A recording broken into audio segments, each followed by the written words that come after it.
It's not in my nature to stoop to the level of every single barking dog. I just don't do that. I don't respond to stupidity and foolishness. As you're all aware, this is not my style. I do not attack people by name.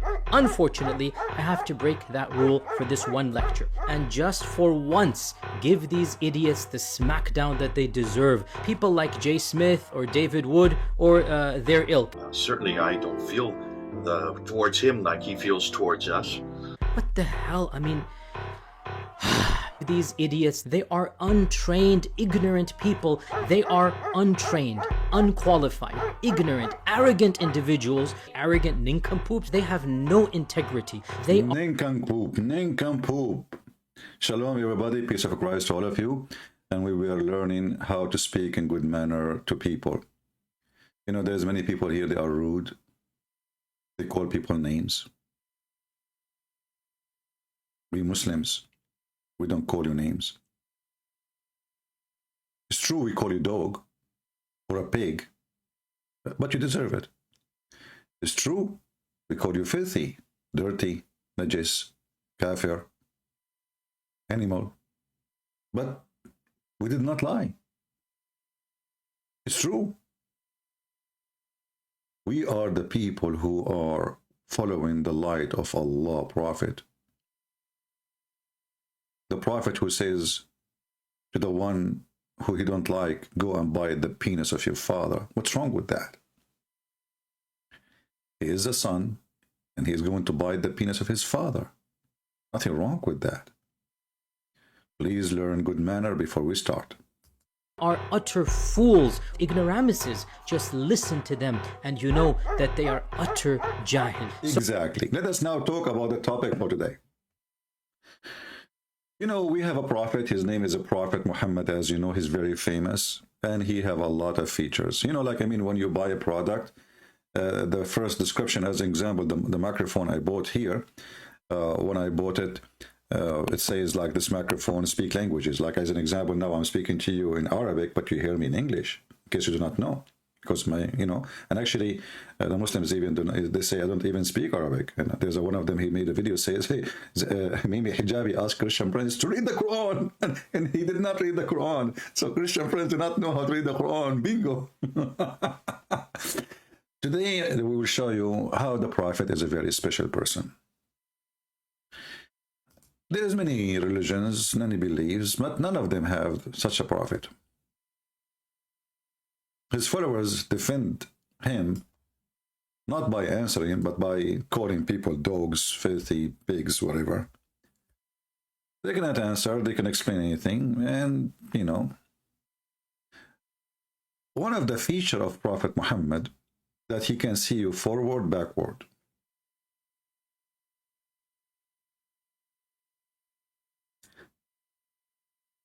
Once a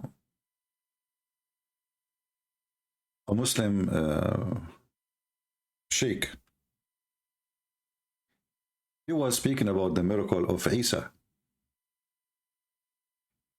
and he said there is a misconception about the miracle of Isa, that Isa have special miracles and Muhammad don't. And he started counting many miracles. He did not count this one, but, you know, many stupid things. As an example, Muhammad, when he walk in the sand, he don't leave any marks on the sand. And when he walk in the rocks, his feet go down in the rock. If you remember, there's a picture of what is called the footstep of Adam in Sri Lanka. And the Muslim, they say this is Adam, he was walking, really, and you know. And they are saying Muhammad is no less. So Adam, when he walked, let me search for the picture so you can see what I'm talking about. Give me a second. Soon we will open our Skype for Muslims.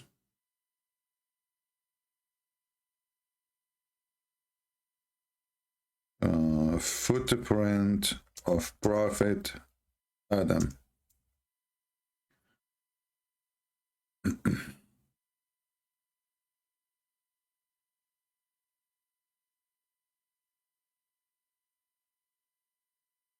All right, we found it.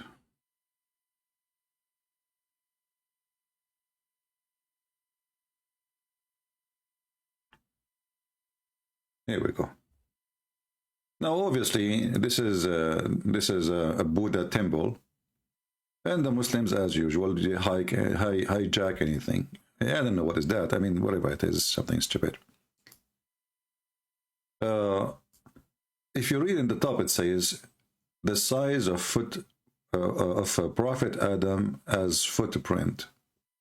And the Muslim now, they are fighting with the Buddhist in Sri Lanka about this temple. The Muslim, they want to hijack it and take it as everything. And they say because Muhammad, he said when Adam, he landed down from the heaven with the parachute, the first place he stepped in, it was Sri Lanka, and then he started looking for his beloved wife, Eve, and then he found her in Jeddah.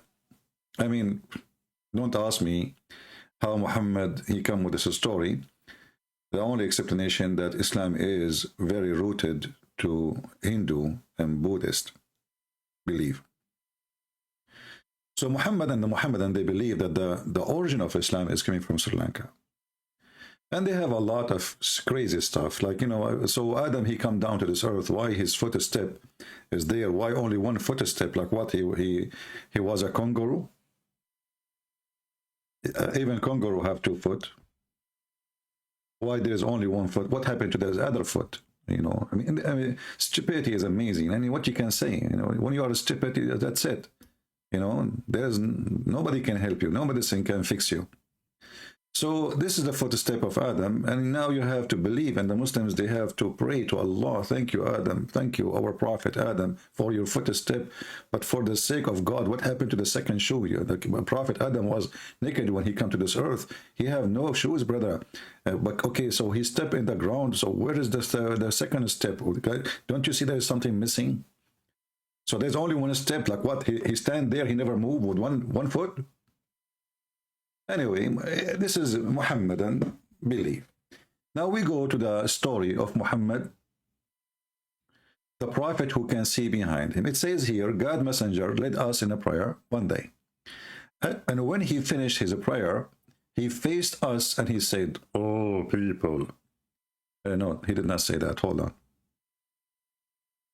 I think I'm mistaken.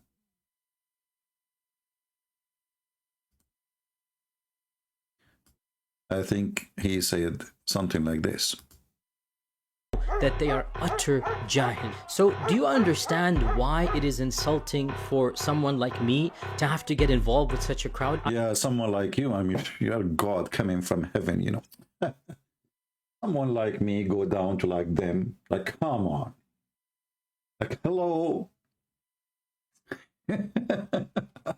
Like, I mean, and Muhammadan, by the way, they are very humble. Someone like me to answer someone like them, and that's deep. So, Yasser Kadudi, I want you to help us here in this case about your prophet. He can see behind him. So your prophet, he says, "O people, O people, I am your imam, so don't bow, prostrate yourself and stand, or go away before I do. For I see you both in front of me and behind me." And since then, the Muhammadan, they keep saying that Muhammad, he can see in his back and his front, which means he have 3 eyes. Who is a Muslim here agreeing that Muhammad, he have 3 eyes? And how Muhammad can see the back and the front? Fatima said, America, Europe, Australia are implementing blasphemy law. They call it anti-Islamophobia law. Fatima, let me tell you the bad news. Get lost. You and the law you are talking about doesn't count for us. And the proof, I am here. Use your law if you can against me. And we are not Islamophobia. We are spanking Muhammad, and this is our right to spank him. He's a filthy coward, son of Muta. He was born 4 years after his father's death. He have knowledge of nothing. He called Christians and Jews pigs and monkeys. And we have the right to make him shish kebab. So go and do your best. So now, since Muhammad, he said that, the Muslims believe that Muhammad, he have 3 eyes.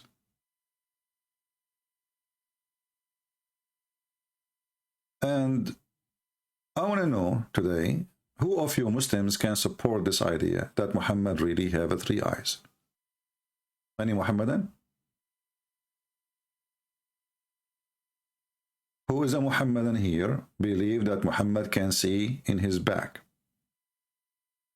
Did Muhammad lie when he said that, or he is telling the truth? I'm going to open my Skype, give me a second. And I want to see how many Muslims really believe in such a lie Muhammad he claimed. A person who can see in his back and his front, for sure he is not a normal person. Nobody can deny that. Nobody can see in his back. Muhammad, he can. So is Muhammad a human? Is he like us? If he is like us, how come he have better feature than Allah himself?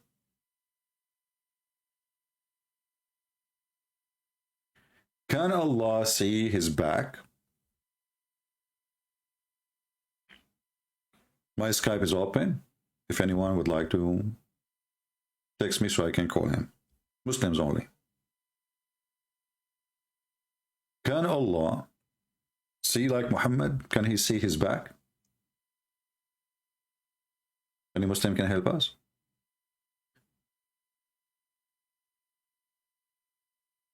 How he see?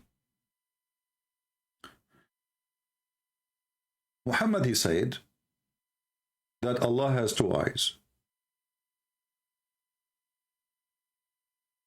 And his eyes is in the front.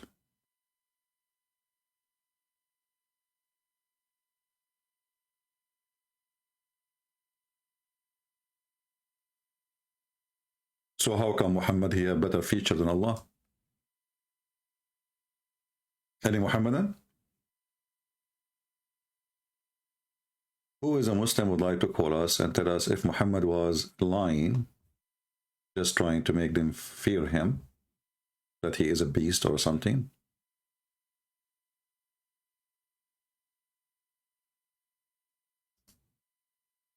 Or he is telling the truth, maybe.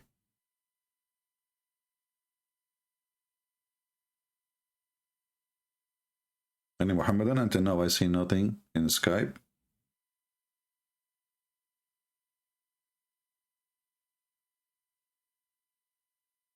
Let's see.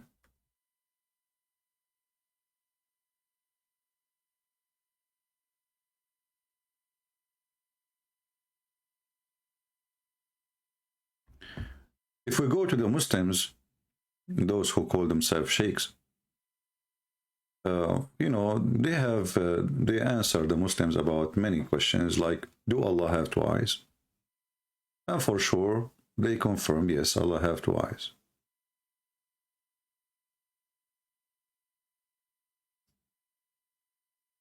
And we can, show you many references proving that. So imagine we have God who made Muhammad have 2 eyes. And he don't have eyes in his back, which means he can see only the front. We cannot find this one here in the English website. Let's see if we can find a different one.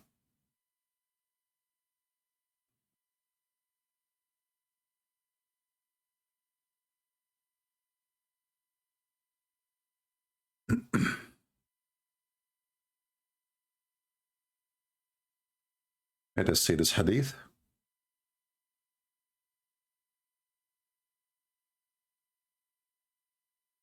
Here we go. Is that the one? Look like here we could not find it too. Let us see where we can find this one. See, this is the problem always, not everything in Islamic, calendar or library is exists in English.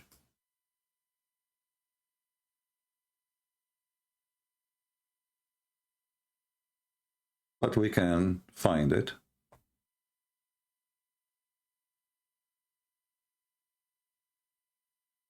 Here we go.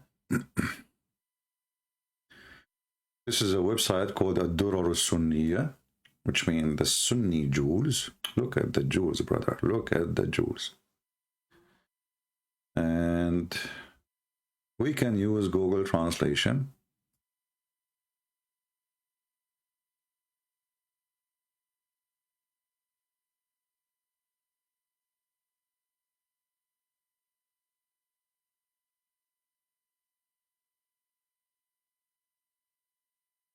All those translations here.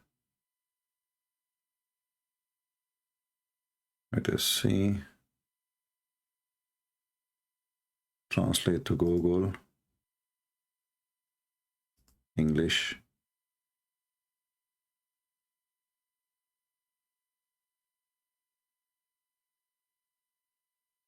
Yeah, you see the translation is really horrible here.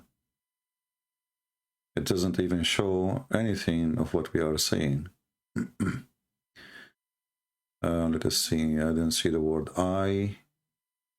Let us go to the second one. Okay, here it says that when a servant of us he pray, he stand between the two eyes of Allah.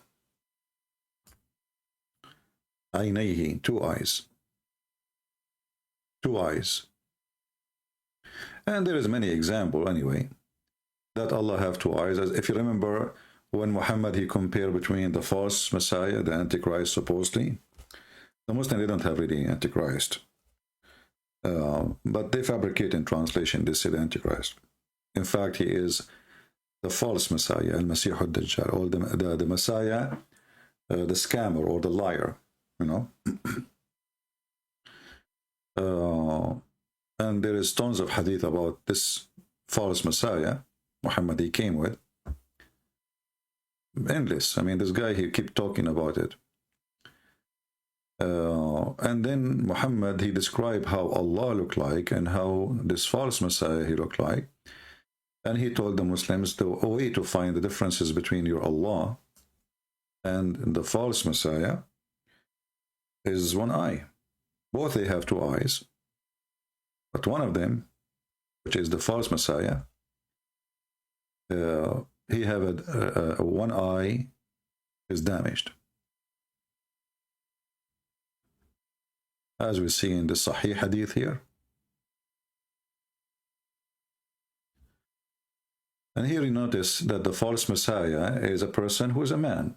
And Muhammad is comparing him to Allah.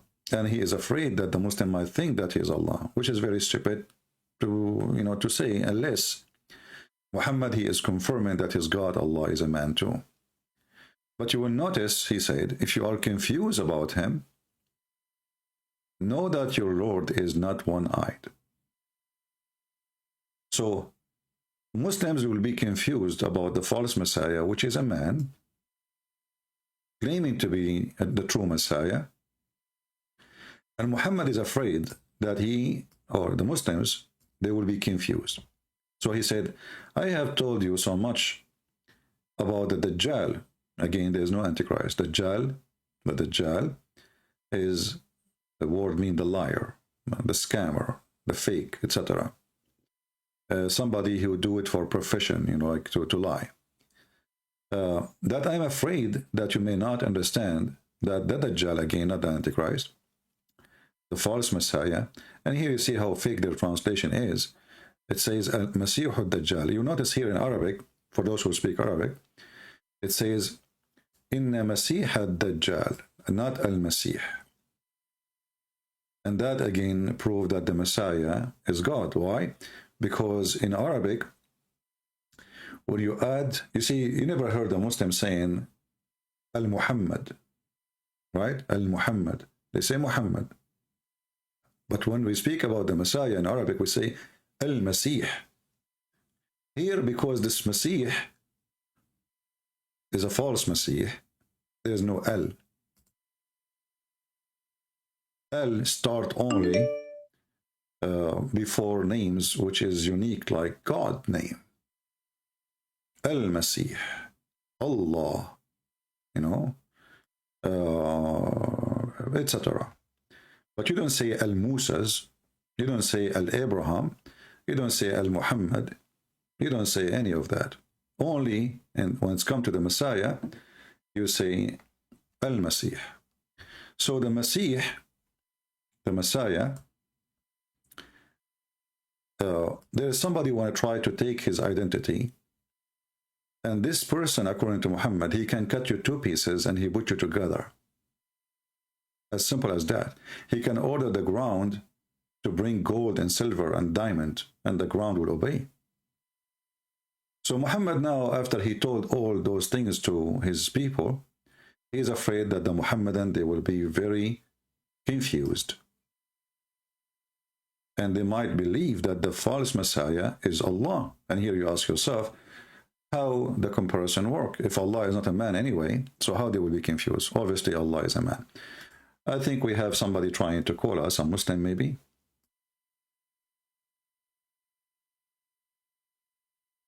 Let us see if we can take him, so we can discuss how Muhammad, he have 3 eyes. Give me a second.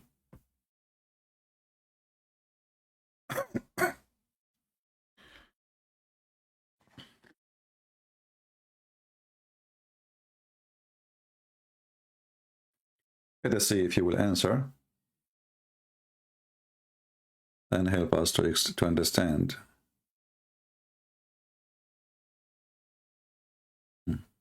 He did not answer.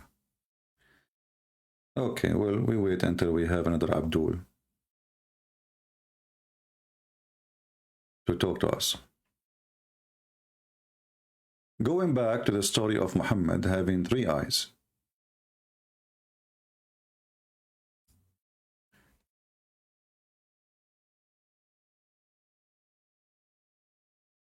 The Quran says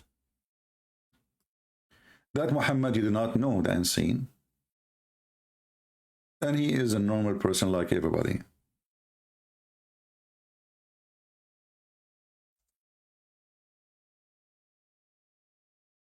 An unseen can be something I cannot see, can be something nobody can see at all, not only me. But here in this case, Muhammad, in chapter 6, verse number 50, he made it clear that, you know what, I know nothing about God. I do not know his treasure. I don't even have knowledge of the unseen. And I say not unto you, I am an angel. So he doesn't see.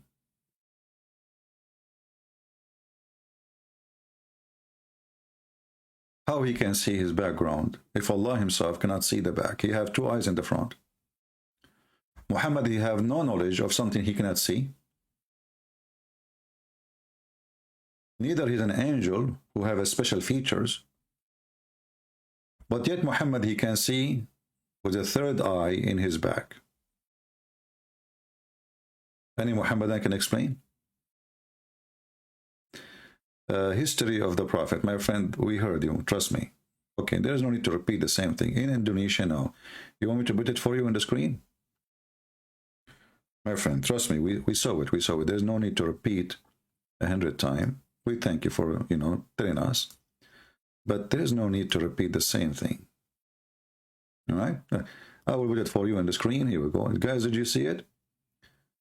Our friend here from Indonesia is very excited because a lot of Indonesians are leaving Islam because we are teaching them how stupid Muhammad is. All right? Okay, wonderful. Thank you. But there's no need to repeat, my friend. Everyone can see what is behind them when they turn their head. You stupid Fatima. When you turn your head, you are not seeing your behind no more. You are seeing your front.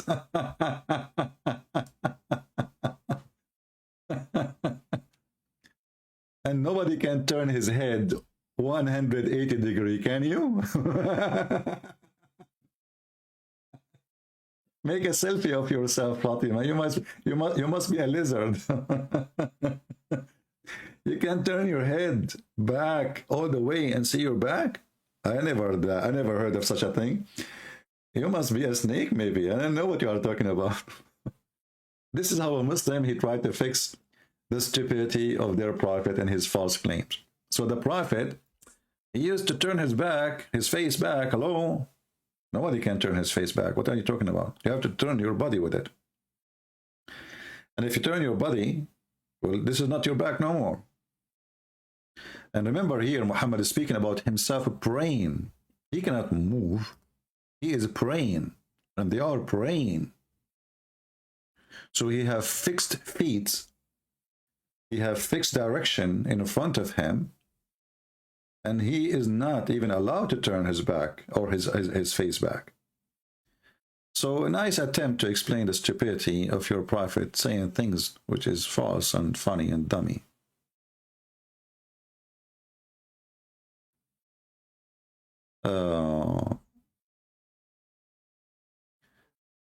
Biblica divine, everything the Christians they believe is a pagan.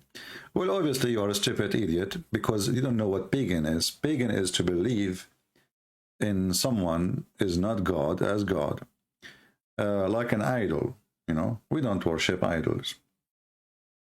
We believe in the living Messiah, and even the Muhammadan, they believe he is alive. So how the Messiah is not God, but yet, you know, he is in heaven, he is the judge in the judgment day, he is the one who created things according to the Quran, he is the one even who made it from the mud, the bird. He is the one who can tell you what is the unseen. You see, we just showed you how Muhammad saying, I know nothing of the unseen. I cannot tell you that I know even, I am not an angel. I do not possess the treasure of Allah. But then we find that Jesus in the same religion, like Isa, he can tell you what you hide in your houses. He can tell you even what you ate. He can tell you what you are thinking. And actually, this is proven in the Bible. When the Jews, they was to start wondering in their mind how Jesus can forgive sin. So Jesus, he said to them, he did read their mind. He said, which one is easier, to say to him, go and your sin is forgiven, or to say, go and walk, carry your bed and walk? The guy, he is disabled all his life. He cannot walk. So which one is easier? So when a foolish like you says we are pagan, that's because you are stupid. Secondly, we don't worship the cross. The cross is where Jesus was killed. The cross always was a sign for criminals. But Jesus, because his blood is free from any crime, the cross became special for us. So you are ignorant again, and we don't worship crosses. Otherwise, I would be walking in the street and kissing every electric column in front of me. Anyway, the Chinese, they said he left as a donkey, never come back as a horse. Who is a Muhammadan would like to help us how Muhammad lie and claim that he have 3 eyes?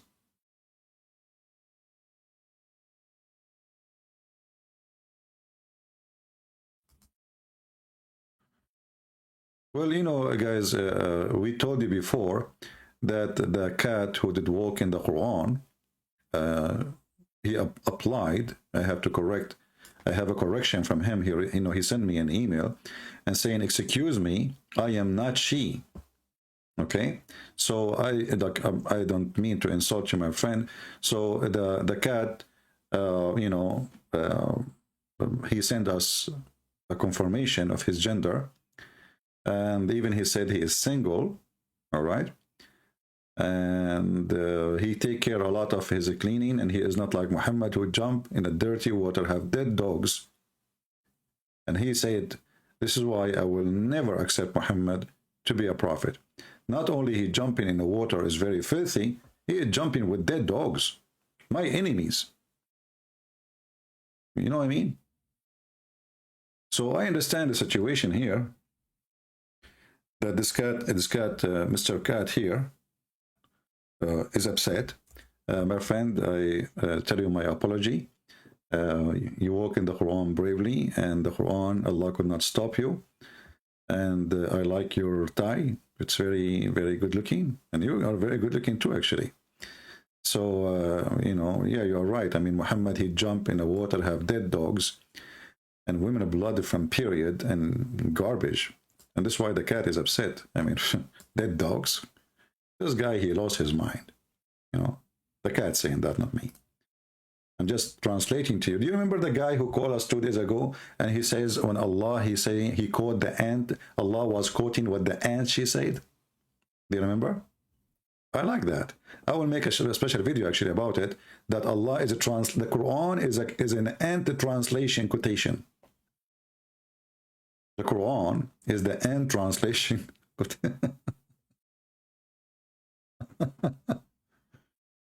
All right. Do we have any Muhammadan want to explain to us how Muhammad really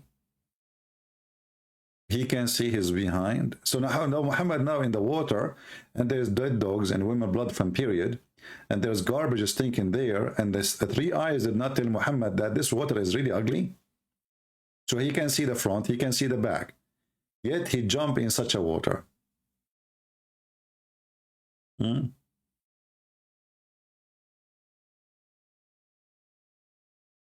Anyone?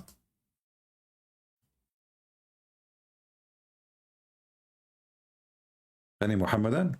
Who is a Muhammadan would like to call us?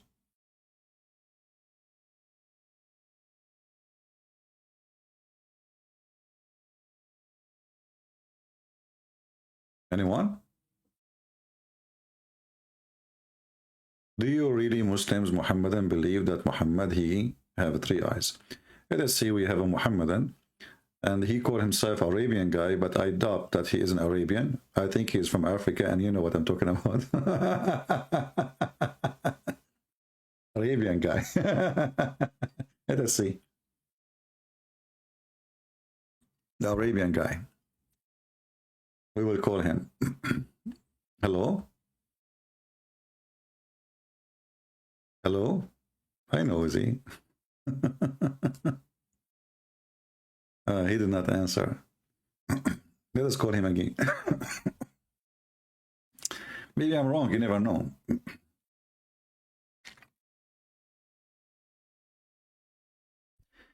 Let us try one more time.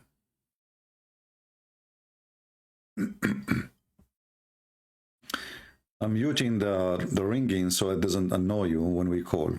As soon as the person he speak, I will unmute. Answer, my friend, answer. He's not answering.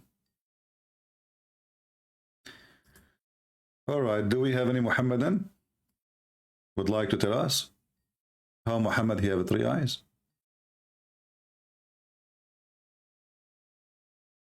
Anyone?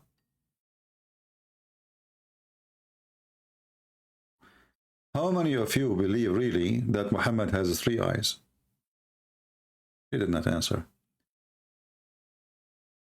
How many of you truly believe that Muhammad has 3 eyes, as Muhammad he claimed?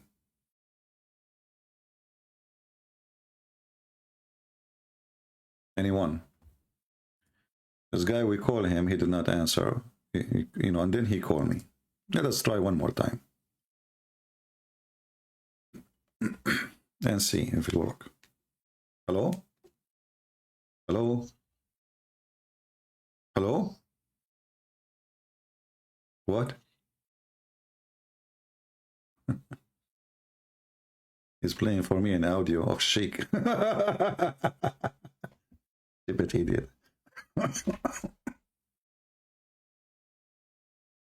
They cannot debate me. Can they? Show us your face. Show us your face. Until we get somebody to answer us about Muhammad have 3 eyes, there's a Muhammadan, he left this comment in the comment section. He said, His name Al-Daril Tawasil. Your name is Al-Daril Tawasil. Sound like a poetry for me. Al-Daril Tawasil. He is going to provide us with the dalil. Dalil means proof. And then he said, also, there is another miracle. As he, Allah Almighty says, the sun runs not to move or walk. Look at the details, brother. The sun runs, doesn't move or walk. It run.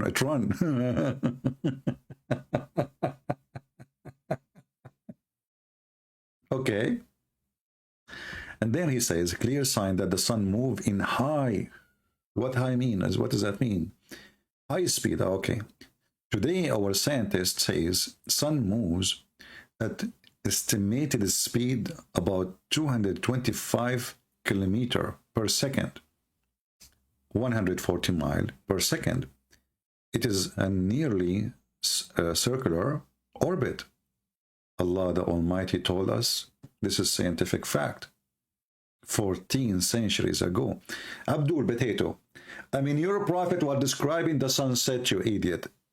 The sunset, not the sun is moving.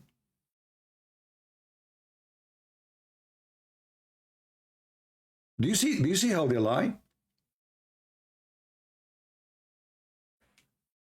His God says the sun run. He did not say sun walk. He did not say the sun moves.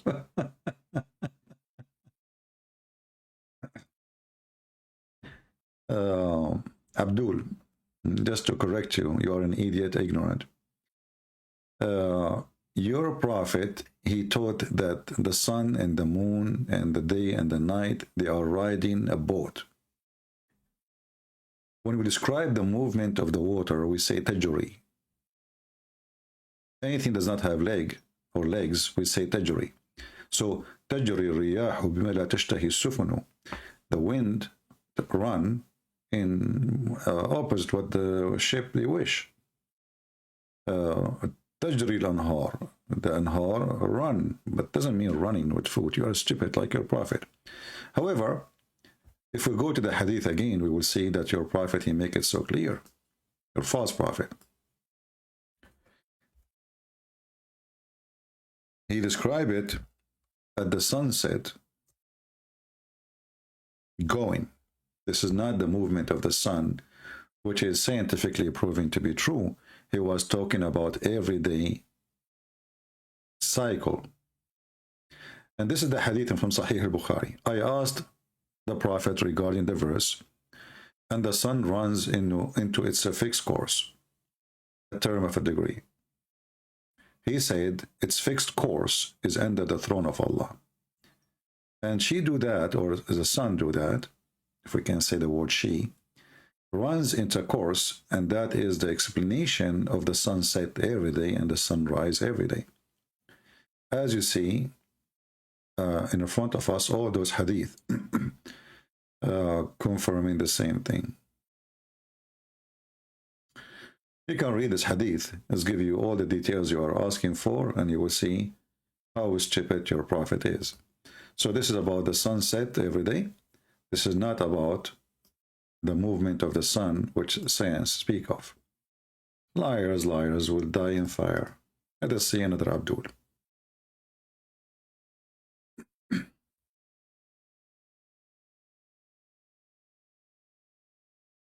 Hello? Yes, my friend, you are a Muhammadan? Yes, my brother, I am Muhammadan. Okay, can you speak louder, please? Your voice is very, very deep, hard to hear. Is it okay now? Yeah, it's better now. Okay, go ahead, no problem. Better? Yeah, it's fine. So, Okay. What do you think about your prophet? He can see his back in his background. Forget about prophet. I'm asking you, why do you preach your falsehood, your false religion? I preach what? Falsehood and false religion of yours. What is my false religion of yours? What does that mean? Explain to me. The false religion where you preach that Jesus is God and he died for our sins of humanity. Let me ask you then, is that because I teach false religion, as you said, I should go to hell or I should go to heaven? I'm asking you, why do you preach the false I religion? am trying to understand, my friend. You are a smart person. I'm not like you. I don't have three eyes like your prophet. So I'm asking now, if I preach that Jesus is God, am I going to go to heaven or go to hell? You will definitely go to hell. Okay, so how your prophet with the three eyes, he said the opposite.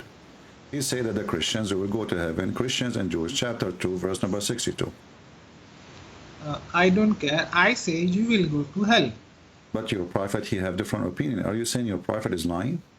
So, did you listen to my prophet saying that? Yeah, I didn't listen to him. You know, he spoke to me. He called me yesterday. Were you alive 1400 years ago? Yeah, I was alive 14. I have three eyes too. Look, it says here, إن الذين آمنوا والذين هادوا والنصارى والصابئين ومن آمن بالله واليوم الآخر وعمل صالحا فلهم أجرهم عند ربهم ولا خوف عليهم ولا هم يحزنون. So are you saying your prophet with the three eyes, he is lying now? Did he see something wrong, your prophet with three eyes? Nobody say my prophet had a three eye. Well, here we go. I have a hadith saying that. The hadith, Muhammad, he says he can see in the front, he can see in the back. Are you accusing your prophet to be a liar again? That seeing was a special quality which he was given. It was not three eye. Oh, so he have a special quality. He can see in the back. Yeah. And you said you are alive. Okay, how a person? Okay, my friend, how a person he can see in the back if you don't have an eye? That's mean you have an eye in the back, right? So what did my prophet say? That Christians will go to heaven? No, he said you will go to heaven. Okay. So then why he preach Islam? I don't know. He's crazy. I'm telling you. He have three eyes. You ask him, not me.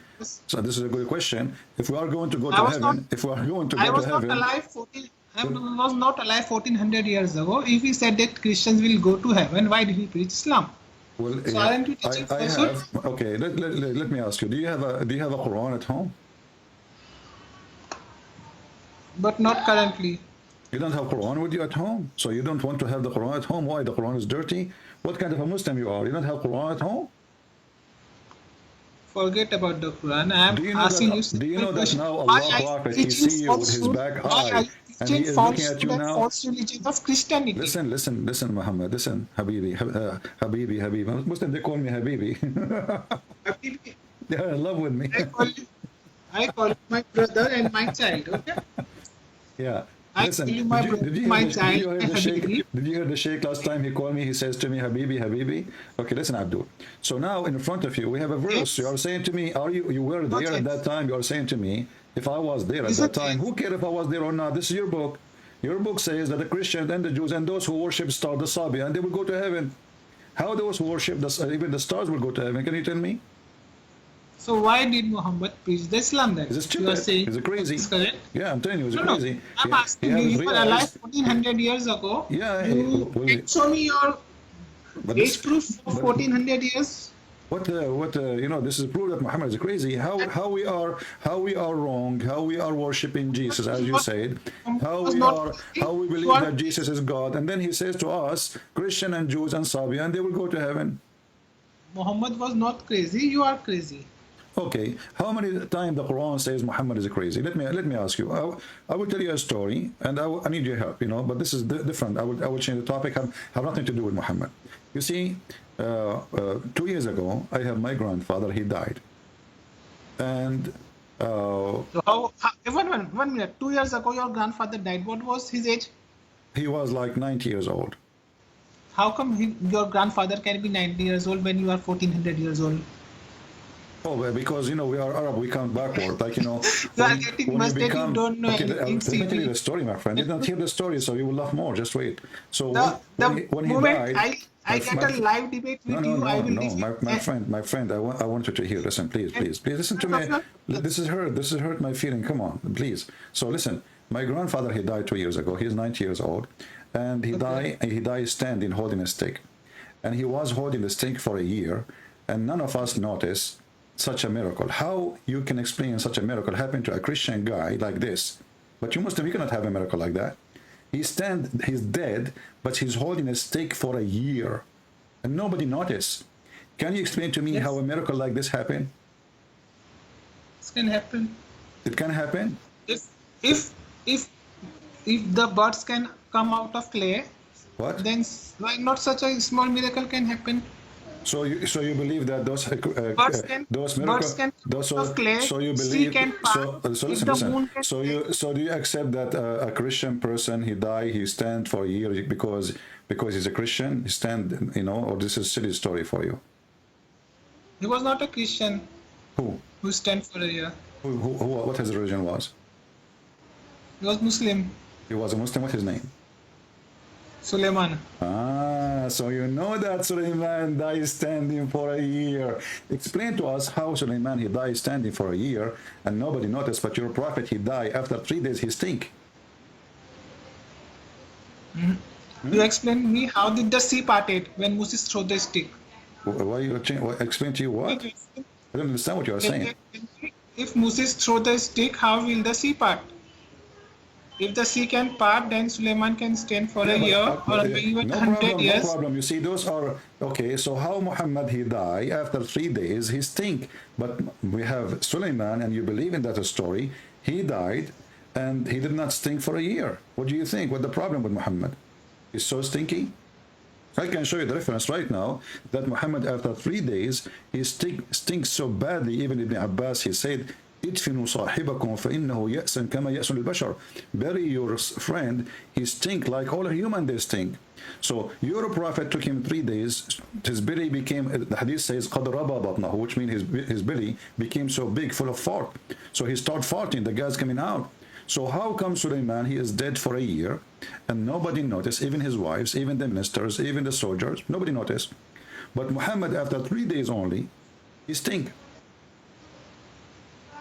He didn't stay for 3 days after he died, Muhammad. What? Say again? There were no 3 days gap, what you are saying. And regarding Solomon, and he died and still 1 year the body didn't stink. You are asking me this question. No, the body didn't stink and nobody noticed. So it can happen. Everybody was so afraid of Solomon. Okay, hold on. So are you saying? Are you saying? Okay, hold on. The body of Solomon. So do you agree that Muhammad he stink? No, he never stink. He did not.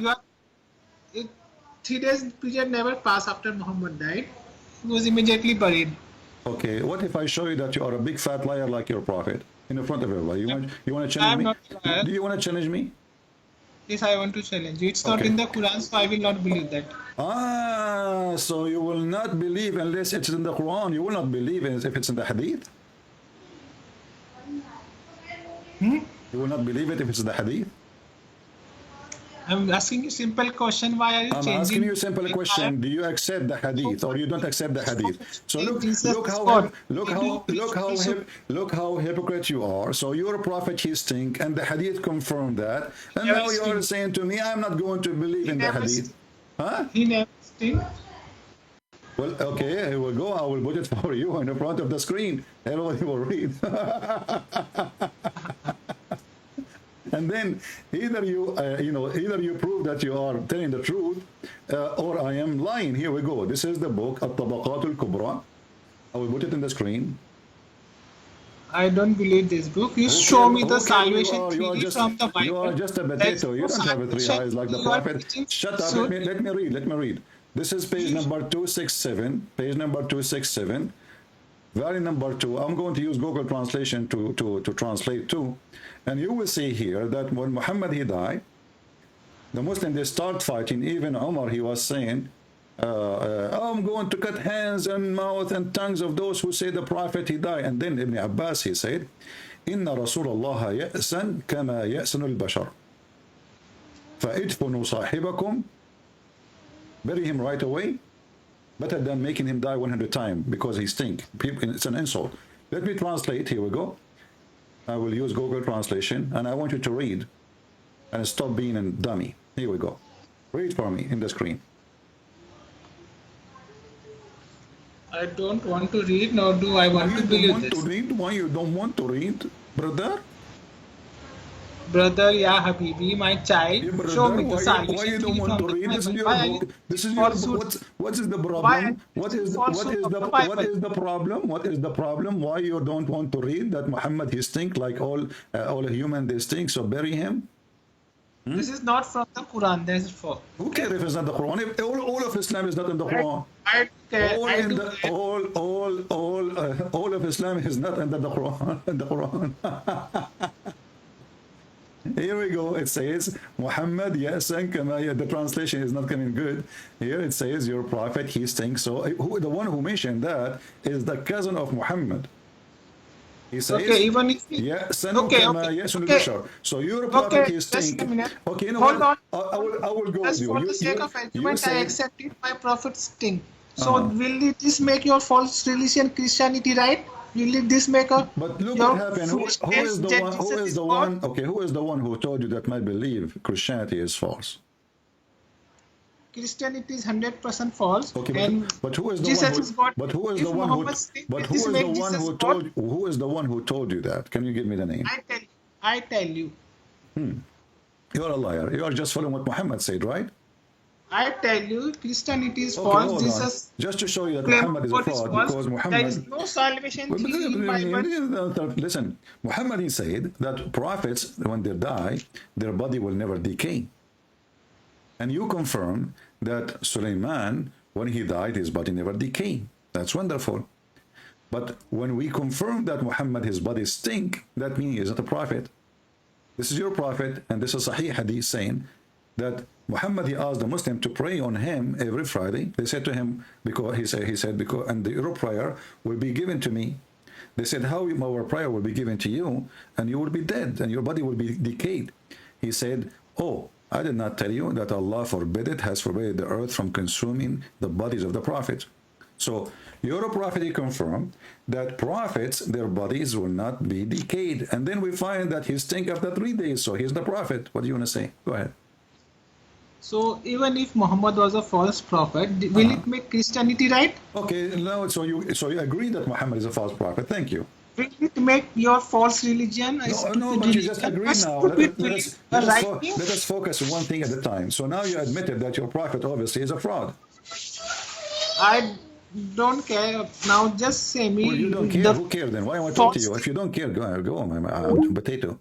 Anything speaking from your nose, hardly I can even understand what you're saying. We showed him the Quran saying, we Christians, we go to heaven. He don't care. He believed that Suleiman, he died standing for a year. He don't care. He said, it's okay. We showed him that he's a prophet. He died and he stink after 3 days. He don't care. What kind of argument this argument is? Are you sure that your name is like not Muhammad is that I don't care?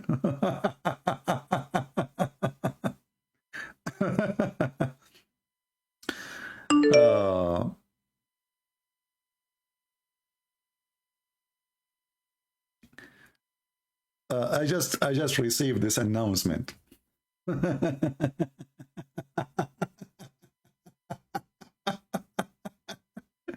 at this. You know, first of all, just to show you how filthy racist those Mohammedan in the Philippines specifically, the grand debate, and you see, because supposedly I am not a good person, so I am a black for them. Do you see how filthy racist they are? I would be happy to be black, my friend. I love black people. They are wonderful. So Bashir Sagagoging saying, this 8 p.m. Christian Prince, you coward, you call, you know, we keep asking you, start the debate, and the coward never dare to speak. Diba? Christian Prince, can you show me your faith, Diba? Abdul Potato, he is more than welcome to call me anytime. He's a muta boy. He will never dare. He's trying to retrain or to get back his honor, which is gone. He will debate me in his Facebook.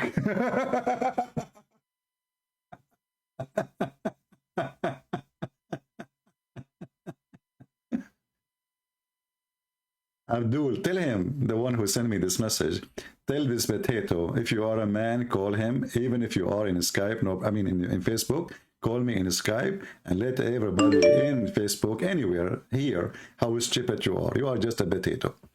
Anyway. Let us see, maybe we have different Abdul.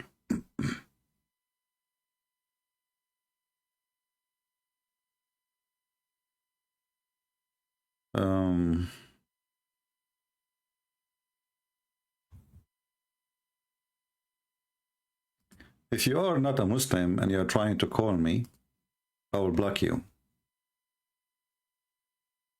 All right? Let me block this person. He is not a Muslim, obviously. Any Muhammadan?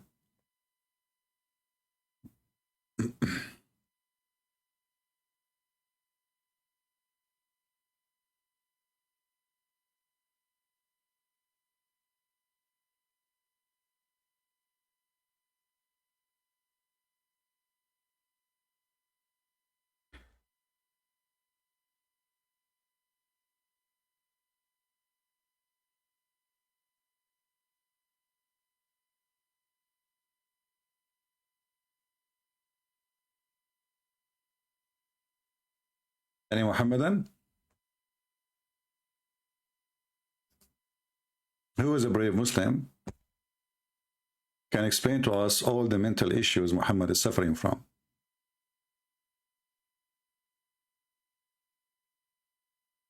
Anyone?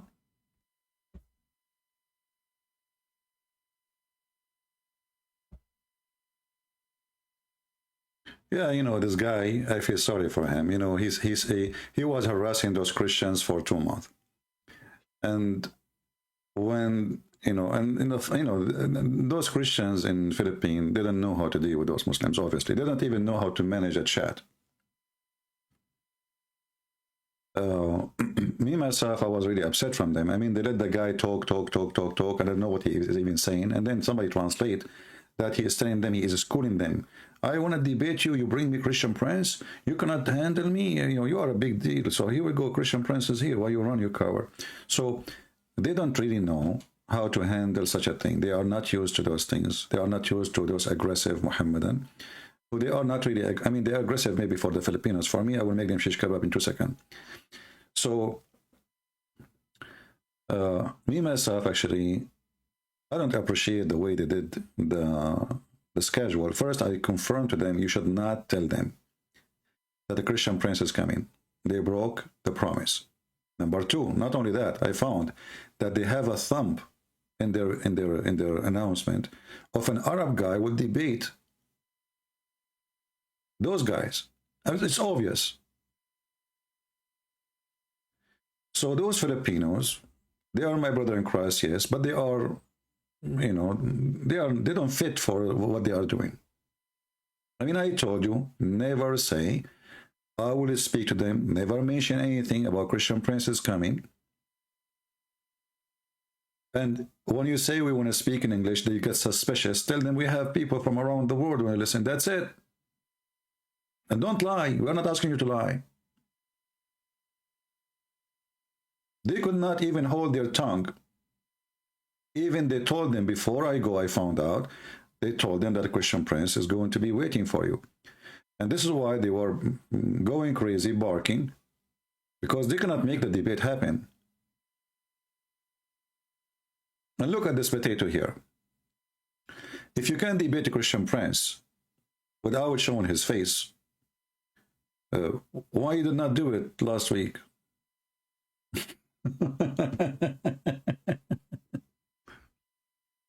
So I say, like both sides, they are kids. The Christians and the Muslims, sadly.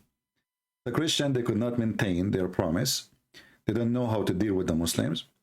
It doesn't matter how many times I repeated for them. Even 10 minutes before I spoke to them, I told them, don't mention, we go live on air. Don't say Christian prince is coming. They did not tell me that already. They told them Christian prince is coming.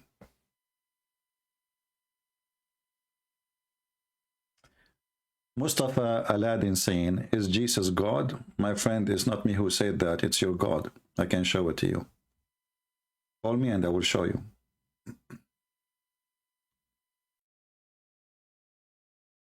Let us see.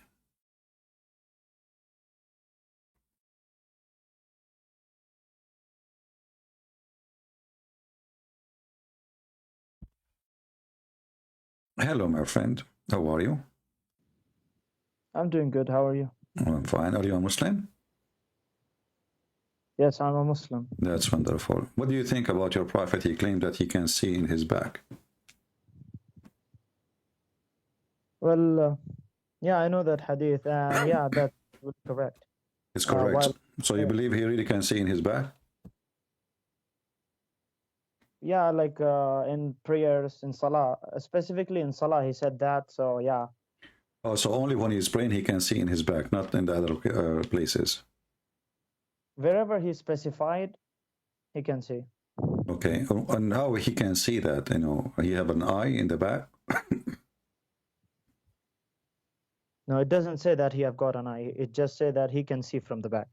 Yeah, but a human being, in order to see, he have to see and have an eye, right? That's why we have eyes.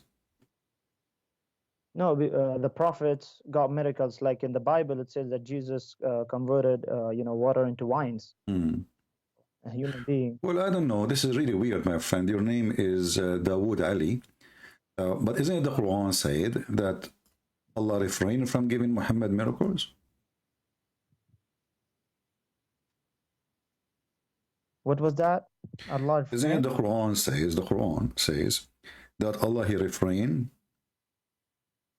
to give miracles to Muhammad? Chapter 17, verse number 59. No, that's a specific situation where the mushrikeen told to the prophet to show us this and that. You know, Okay. you keep jumping. No, my friend. what's Okay, weird- let me ask you. Do you know What's weird- do you know revelation order of the Quran? What was that? The revelation order from the Quran. The revelation order. Yeah, the Quran have we have a Quran, the one you use today, is not the same as the Quran it was given to Muhammad, right? The first chapter Muhammad received supposedly is read, right? Okay. Okay, the first chapter in the Quran today is Al-Fatiha, correct? Yeah, but this. So they are you wanna different. stop- Okay, so they are different. This is chapter 13. In the original Quran, this is at the end of the Quran almost. The people keep saying to him, if one sign from his God to believe, just one sign. This is chapter 13. It's mentioned twice in the chapter. That's if one sign from Muhammad God, so we can believe. You see, the people, they want to believe. But all what they are asking, okay, if you're already a prophet, how come you don't have a sign? All the prophets have signs. So how come you don't have? And this is at the end of the Quran. That's mean Muhammad's life is over as a prophet, and yet he don't have a sign. How you explain that to me? What if I showed you signs from the Quran itself, like of the moon and that all? Okay, go show me. Okay. Hmm. You don't know the story, the waqi' of Al-Qamar, Shaq Al-Qamar? No, I do not know that. Tell me. Okay, here we go. Just give me 1 minute while I pull up this.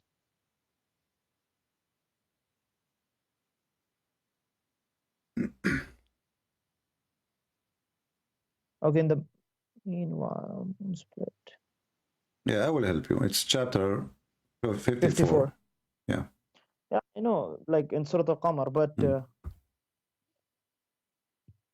And when you already know it, what's the use I telling you? no, tell me, what is that? I mean, there's no miracle there. All what happened, it says that the moon split asunder. Doesn't say who split it. Doesn't say who made it. Doesn't say who did it. Do you see anything there? It says Allah, he split the moon. Okay, if I showed you a miracle from the hadith in which Okay, see, now you are jumping now, one by one. Let's finish this one.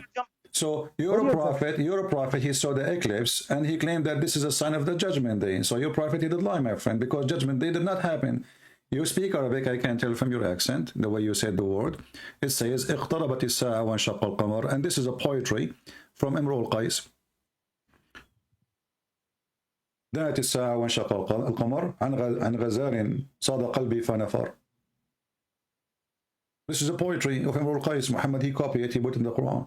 So if we read the verse together, we will see that Muhammad is making a fabrication proving that he is a false prophet, because he claimed that this is the sign of the judgment day. Does it say that this is, you know, in Arabic, you speak Arabic, it says اقتربت. Explain to us what اقتربت mean. اقتربت means to come near. It doesn't say that. Exactly. How near? How near? What do you mean how near? It doesn't say how near. Okay. It just say near. Okay, let's say it doesn't say how near.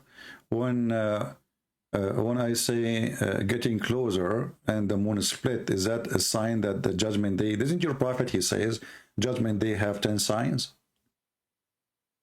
Okay. Okay, so this is one of them? The 10 major signs.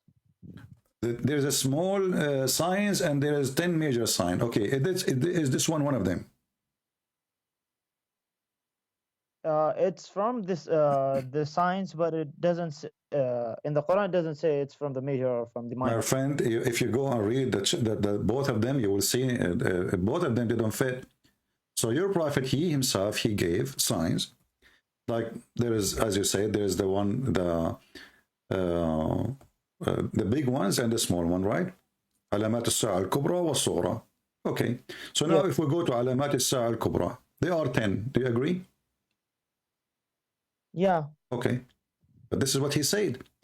This is from علامات الساعة الكبرى. And this is the last thing will happen. Okay, so what's wrong in it? So this will happen a day before the judgment day. So what? Yeah, it's gonna happen. So what? A day before the judgment day, a day. Yeah, what are you trying to prove? According to your prophet, that the sun is going to rise from the west, and then the sun, what we call the eclipse, or whatever you call it, khusuf al-mashriq, is going to happen after the sun appear from the west. Okay, so what are you trying to prove? This is a contradiction. Understand. This is, here we go, this is happen, supposedly this will happen, and then the judgment day will happen right away, and all the miracles will happen before, including the sun is coming from the west, smoke, the beast will appear, and people of Gog and Magog, and even before all of that, the Messiah will come, and the Dajjal before the Messiah come. Okay, so you're trying to, prove a contradiction? Is that what you're saying? Well, your prophet, he cannot maintain his story, because if this is the order, well, the order is false then, because this has happened already 1400 years ago. This one, the hour of judgment is near. Yeah, it happened already. It happened 1400 years ago, right? No. Okay, which one? The moon split? My friend, let us read together. You know, this is Sahih Hadith. It says here, the signs of the hour, is going to happen. And you are the one who said there's 10 small and 10 big, right? Those are the big one. We can look at the small one. We will find none of them is the moon splitting. So look at this.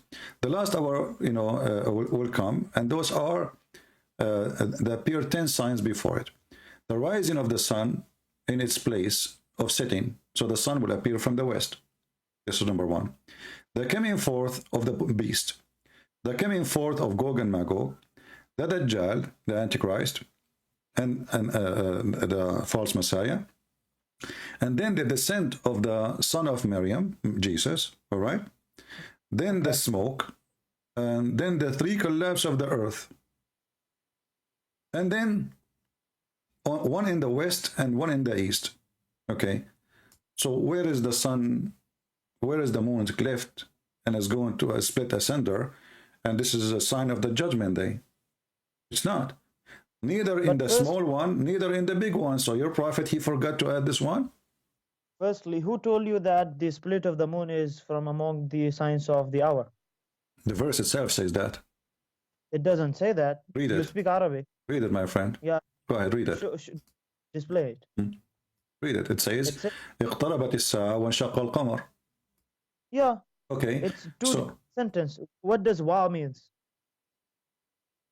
I mean and yeah حرف عطف okay and yeah, and اقتربت الساعة means the hour is near, and then the second sentence says, which is the same verse, وانشق القمر, and the moon has split. So the moon is the judgment day is near, and but he is connecting that because of the incident, which is the moon splitting, correct? No, it is not connecting. Who said that? So the moon is splitting. So what the connection in the sentence between the moon splitting and the judgment day is near? Why do we add and in a sentence? And is to tell why it's happening. So the judgment day is near, and the moon is splitting asunder. You speak Arabic? Yeah. So your prophet, he claimed that the judgment day is near and nothing happened. So this is a false. Secondly, it says here that Allah he split the moon, correct? The moon has been split, yeah. Okay. By Allah. Is it? What? Is it? Is it what? Is it split? Do we have a split moon? Yeah, we had the moon split in the past. In the past, so Allah he glow it again? Yes. Where it says that? Are you making things up now? No, it says وانشق القمر that the moon has been split. Okay, so it says, no problem. It says it's been split, but never say that Allah glow it again. Show me. Yeah, the verse doesn't mention that. Okay, so you are making things up. So this is a proof that this is a lie. So Muhammad, he saw eclipse and he went crazy, and he believed that this is the sunset is a sign, the eclipse is the moon splitting. Yeah, if you're trying to show, a contradiction, you should be the last person speaking about contradictions. My friend, I'm not showing contradiction. I'm showing madness here. This is not contradiction. Muhammad claimed to be a prophet. A few minutes ago, you were saying a contradiction because the hour was not mentioned here, and everything here is my friend. I'm not showing a contradiction. All your religion is a contradiction. You see, remember, it's you who mentioned to me, you want to prove to me a miracle from Muhammad, and then we discover that it's not a miracle, nothing happened. Doesn't even say who is the one who did that. So now, if let us say, my friend, let us say the moon is destroyed, not only like split, destroyed. Okay, can I say the moon is split and my God, he did that? What is the proof? What do you mean? What is the proof? Can you prove a miracle? Well, what is the miracle here? What is the miracle? What is the miracle? What is the miracle? The moon is split. That's a big miracle. Listen, I will go with you. So, are you confirming to me that this is a miracle? Yeah, moon splitting is not a miracle, is what you're saying. Okay, so look what happened. Look what happened. As long you are saying that this is a miracle, and we have verses came after it, long after those verses, says Allah refrained from sending miracles. So how Allah already sent a miracle, and then in chapter 17, which came long after that chapter, remember the Quran is not in order now. So we have a chapter 17, came way after the chapter of Al-Qamar, according to Revelation. That Surah Al-Isra, which is chapter 17, is Makki and not Madani. Do you know that? My friend, shall I show you? Do you know that Surah Al-Isra let us see, is Makki? Let us see what you Muslim says. I don't care. Madani, huh? Makki, huh? Okay. Here we go. You mean it's Madani? What is the number? What is the number according to Revelation of a chapter of Al-Isra? Go ahead. I'm asking you, as long as you know it's Madani. It's Makki, not Madani. Makki, sorry. Yeah, what is the order of it? Of course, I'll not be remembering the accurate number. Okay, according to your website, here we go, I will show you. It is 50, sorry. Okay. Okay, now we go to Al-Qamar, the one we are talking about. Al-Qamar in the Quran today is 54, correct? Yes, why don't you display it on the screen? It's in the screen. It is in the screen. Okay, it's coming late. Okay. So as you see here, Al-Isra, it says Meccan, right? Do you see it? Yes, I do see it. Okay. The Revelation, according to Revelation, it's number 50. According to the Quran today, is number 17. Okay, now let us see the chapter of the moon, which is number 54.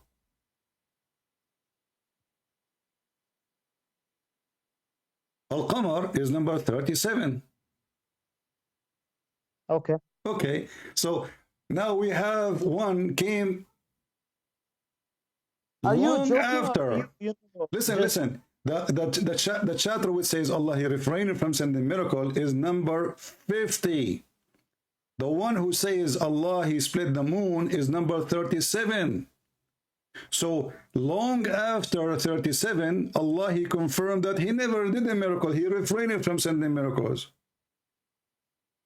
Are you really joking, or you don't have knowledge about it? My friend, Because I'm showing you numbers from your website. Yeah, let me tell you. You might know that in the long surahs there are a lot of ayat, and every ayah is not revealed in the same time. So there are ayahs which are revealed now. It is you who and confirmed to me that it is Mecca and all of it. Who care? It is you who jump. It is you who jump. It is you who jump. And he said to me, well, this is Meccan. Don't you know that? Right? So as long it's Meccan, doesn't matter where it came. And as long this is the order of revelation, it is 50. It's 50. No, this is a website, okay? It's a What a Muslim website? What a website? Wait. Do you know So what does it say? let us see what happened now. Let us see what happened, my friend. Let us see what happened. According to you, and this is a proof that Islam is a lie, that you Muslims, you change location of verses, correct? What? You just said that the chapter of Al-Isra was given to Muhammad in Mecca. Surah Al-Isra, Yeah. the verses of the starting is given in Makkah. Subhanalladhi asra bi'abdihi. All right. So it's given to Muhammad in Mecca. And then there is verses in the chapter of Al-Isra is not from Mecca time.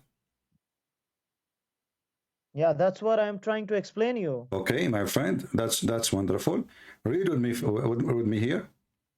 It says except 26, 32, 33, 57, 73, and 80. Those are from Medina. The verse I just showed you, it's number 59. None of them. Yeah, that's it. What that's So it? What that's it? My friend, what that's it? So this is not an exception. So this was revealed really in the same the rest of the chapters, you know, the same as the chapter revealed. It is number 50. So number 50 was revealed way after number 30. Huh? Means it's a Makki. The ayah which you showed me, which it is 59, which means it's Makki, right? Okay. Confirm. Okay. And show us go to the same website, which is Surah Al-Qamar. Do you know, show us where Surah Al-Baqarah is revealed? What's the number in this website? What so Baqarah? That we can confirm. What Baqarah? We are not talking about Baqarah. No, show us what number the website is showing. Here we go. Al-Isra is number 50, according to Revelation. It's number 17 in the Quran today. And it's showing us exactly how many verses they were exception, and none of them is the one we are talking about. Correct, which means it's Makki, the one you showed. Exactly. So who cares now? So it's number 50. It's 50. Okay, where is Surah Al-Baqarah? Show us. Here we go. We go to Al-Baqarah. It's 37. Okay. And do you know that there are verses of which was revealed in the ending of the prophethood of Surah Al-Baqarah? Who cares? We are talking about Al-Baqarah now. We are mixing. This is Al-Qamar. It is chapter number 37. It is chapter number 37. And the verse, verse number 1, my friend, don't mix things up. So, did Al-Qamar happen before or after Al-Isra? Sure, go ahead. I'm asking you, is the split of the moon happen before or after the Isra? What would it prove?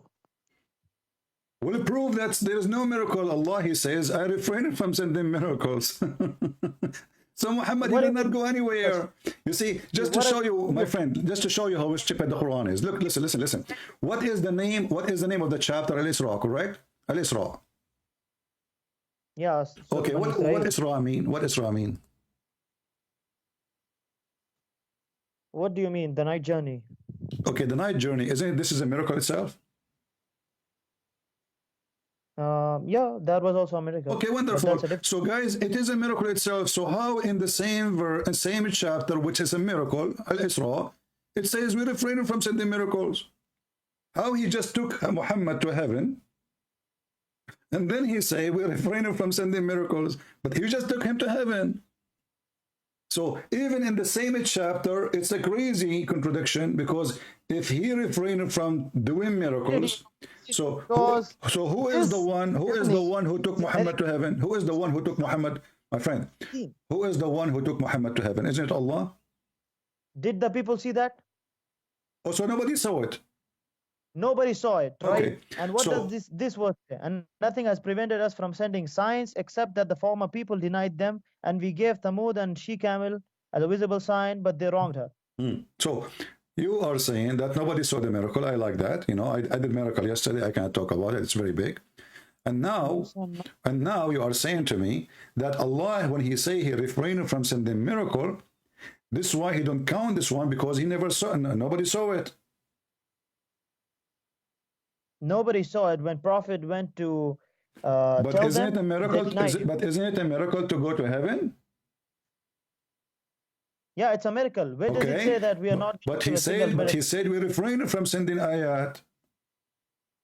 It doesn't say we refrain. It says, and nothing stops My us friend, from yeah. sending the ayah, Okay. but that the So he was stopped. He was stopped. وَمَا مَنَعَنَا أَن نُرْسِلَ بِالْآيَاتِ إِلَّا أَن كَذَّبَ بِهَا الْأَوَّلُونَ. So nothing refrain us from sending proofs and miracles, except people, they accuse them to be lies. But you believe that Muhammad went to the seventh heaven, right? yes, the Okay, Mushrikeen went. so Muhammad told here, them- so Allah is lying, because the excuse not to send miracles, that nobody will believe in them anyway, but you believe, so Allah fail again. So look how many failure. In the same chapter, he claimed that he took Muhammad to heaven. failure, man. What? You couldn't prove a single failure. It's a What did it say failure, is a- because you just believe in what Muhammad, Allah, he said, you will not believe in it anyway. What is refraining Allah from sending miracle? People will not believe. They will treat them as a false evidence. But how many Muslims believe in this? So Allah is lying again. The excuse is false. Same You're time, not giving me same time, you know, Giving me- huh? You're not giving me time to explain. Oh, go ahead. Sorry. Go ahead. Okay, the Mushrikeen came to the Prophet and told him about this, that show us signs and that and this. So that in reply to that, this verse was revealed that, and nothing stops us from sending the ayat, but that the people of old denied them. So for whom the ayat, the miracles were for whom? For the people or for the Prophet? For those who want to believe. Correct, for the people. So when Prophet Muhammad went to Al-Mi'raj, did the people saw that? Did the people see that? So why Muhammad taught about it is no, if there's no point of it. No, did the people see that? Nobody This saw miracle. nobody saw that, no. So is it a miracle for the people or for the Prophet? For the people too, because Allah, he did it to his prophet. But they did not see it. How can they believe it? Well, you did not see the miracle of Jesus, did you? No. Okay, did you But see I the believe miracle? Did you see the I'm a miracle? believer. Did you see the miracle And of Moses? I did not see any miracle, but I believe in it because I'm a believer. Okay, But let me ask you. Let me ask you. When Muhammad, he went to the seventh heaven, did he go at night? What do you mean? Do Allah? I mean, do the prophet? He went to Allah at night time or daytime? Jibril came to him at night and they went. Okay, but I'm saying, did he go at night time and came back before the night is over? I don't remember the exact story, but yeah, it was at the starting was at the night time. All right, but he came before anyone noticed. At the morning, he was staying his wife. What happened, right? Okay, so what does it prove? Okay, if Allah come down every day in the third part of the night, how Muhammad, he went to meet Allah in the seventh heaven when Allah is in the lowest heaven? Where does it say that he went in the last part of the night? Firstly. Okay, to show you. Secondly, firstly, let us stop with firstly before we go to secondly. Here we will see. Firstly. Secondly, how can you measure the powers of God? Do you want to measure the powers of God? We are going to see because your God, he measure it, measure it himself. Okay, listen. Let me ask you this: Do you believe that God listens to everyone? We will go there because that will confirm what we are talking about. You will see here. It says, "ينزل ربنا تبارك وتعالى." Allah. I know this. Okay, you know the hadith. Okay, so now Allah is coming to the lowest heaven. And he is in the lowest heaven. And Muhammad is going to seventh heaven to meet Allah. He comes to the lowest heaven how his majesty befit, and that too in the third part of the night. What do you mean how his majesty? Who cares his majesty befit? He is in the lowest heaven. He is in the first floor or in the seventh floor? He comes to the first heaven. Okay, so Allah is in the first floor. Muhammad, he went to the seventh floor to meet Allah. Explain that to me. He went to in the third part of the night. Did Prophet Muhammad went in the third part of the night? Yes, it took him long because you see the story. First heaven, open the gate. Second heaven, open the gate. Third heaven, open the gate. And the distance between each heaven is 500 years. So will you say to me that this is not the third part of the night? Allah is down every day. So, okay, now your lie is gonna be displayed in front of the people. Go ahead, show us. Where say that Prophet Muhammad went in the third part of the night. Go ahead, show us before you jump because you keep hoping. Okay, how long it took him to go to heaven? Can you know? Do you know? He came back in the morning, right? Show us. Go ahead. I'm asking you, does he come back in the morning or before, after the morning? Go ahead and show us. Don't tell me go ahead, show us. Is it when your prophet, he come back from his journey, before the sunrise or after the sunrise, please? Before, thank you. So, thank you. Okay, so Muhammad, he went to the seventh heaven. At what time you think he started his journey? At what time? Yeah. In the first part of the night. What does that mean? Give me a time. Help me. Okay. According to us, maybe 8, 9. I'm not saying accurately, but maybe 8, 9. Okay, so I will go with you now. Here we go. I'm going to show in the screen, and you want you to look with me. You are the one who says 8, 9. I will go and give me a number, 8 or 9. Choose one. 8. All right, 8. Guys, so it's 8. So now here we have Muhammad. He went up to heaven. He started his journey at 8 o'clock. Let me type the number 8.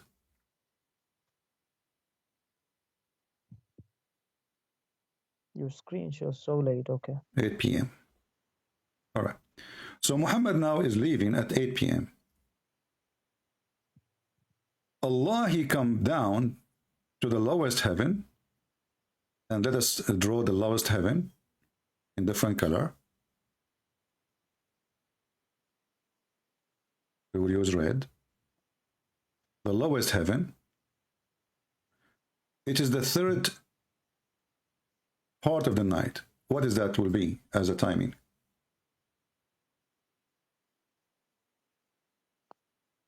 What do you mean? What is the time of the third part of the night? Yeah. Around 9, 10, 11, 12.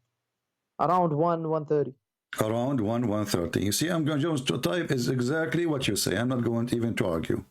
Because I'm saying correctly. Okay, no problem. You are saying correctly. Remember that. Okay. So at 1:30 p.m., your God Allah, he arrived to the lowest heaven. Focus with me now. Okay. So Muhammad now is in the ground at 8 p.m. The lowest heaven, in order to go there, remember, it's you who said that it is 1:30. This was what? This is the third part of the night, correct? Yeah, it starts from, I'm saying, like approximately, yeah. Okay. So for Allah, when Allah, he come down, he come in the third part of the night. He start moving, he come down, right? It doesn't say that. No, it says that. No, read with me. Read with me. It says he descends every night to the lowest heaven when 1/3 of the night. This is when he descend. This is when the moment he descend. Okay, yeah, he descends. Okay. With His Majesty befhead, yeah. All right. So this is when Allah he decide to go down at 1:30 a.m. in the morning, as you said. Now, the heaven is 7 heaven, correct? Yes. All right. So now we have, this is the lowest in red. This is the second. This is the third. This is the fourth. This is the 5 or the 5th, and this is the 6th. All right. So your God, he descended down to heaven at 1:30 a.m.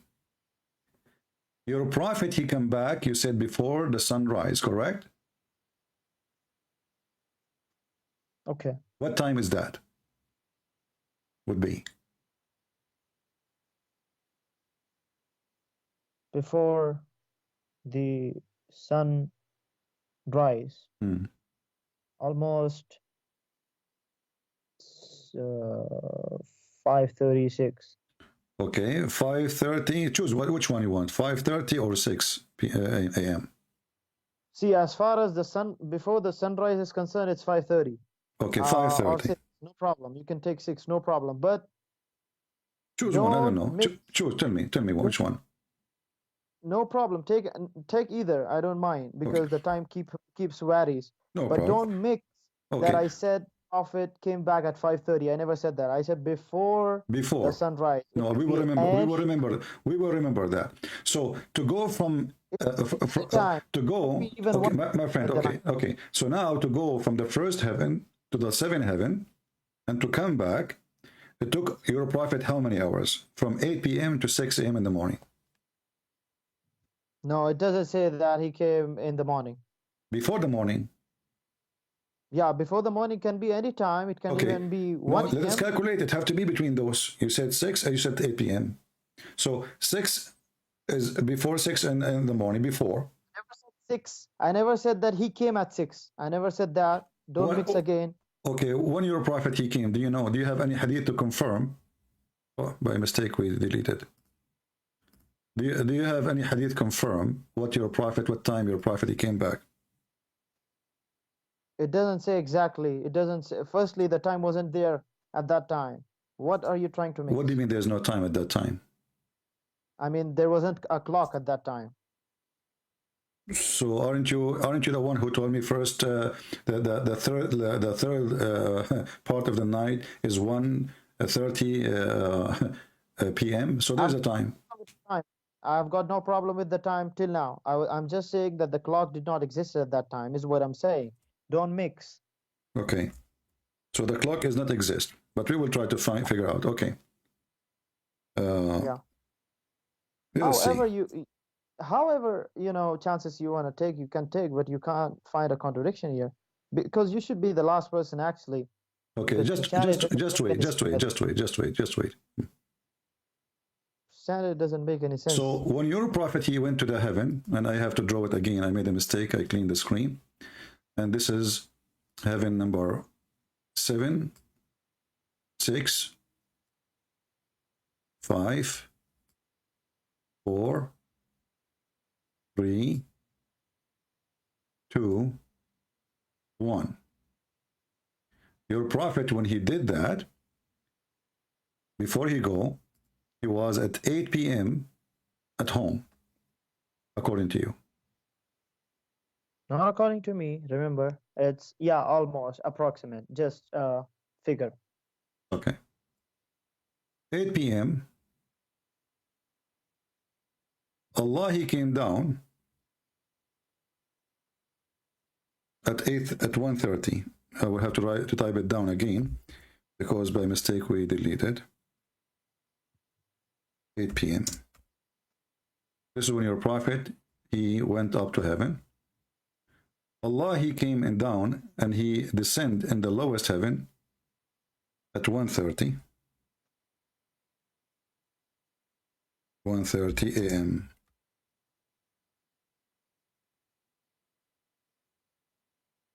Your prophet, he came back home before the morning. You say you gave me a number. You said 6 a.m. I said 6 a.m. the sunrise. Don't mix. I did not say that 6 he came back. No problem. What does that mean? Well, give me a number, my friend. When he came, Muhammad, he came back. It can be even 1 a.m. in the night. So it's not. Yes. So it's not. You know, like it can. Guys, okay, I will go with you. It can be 1 a.m. in the morning. So Muhammad, he went. You see, I'm going with you, and you will see how whatever you try to fix it is going to be stupid. So now it's 1 a.m. in the morning. Muhammad, he came back at 1 a.m. in the morning. This is what you just said. Yeah, it can even be 1. Okay, okay. So what time Muhammad was in the seventh heaven? Based on 1 a.m. coming back. Anytime, maybe 8:30. Maybe 8:30 he was in the seventh heaven. Took him 30 minutes. Yeah, it can even take him a single minute because it's God who took him. No, the one who took him, it wasn't God, it was Jibreel. And as you know, the Quran says that the angels take them 1,000 years of your time to go up to heaven. Yes, it does say that, but when God wants to do anything, he can do anything. No, it's not your God. No, that's not true. Because your God, he sent Jibreel with a donkey. He did not say, be here, and he was. Did he send a donkey? He did send, but it doesn't say at what time he went up, how that all. Did Muhammad pass by physical object and it was a physical trip? Yeah, of course, it was a physical. So, it was a physical. Okay, so as long as it's a physical and the angel take him 1,000 years to go, then Muhammad alone, this alone will destroy all the story of Muhammad. And then Muhammad, he claimed that he went up to heaven and he came down before you claim that it's even 1 a.m. while his God come in every night at 1:30 a.m. to the lowest heaven. So when Allah was moving between heaven number 7 and heaven number 1 going down, Muhammad was going up, and then he came back, and still he cannot meet Allah. And the top of that, as long Muhammad he is using physical, as long Muhammad using physical object, he have a donkey.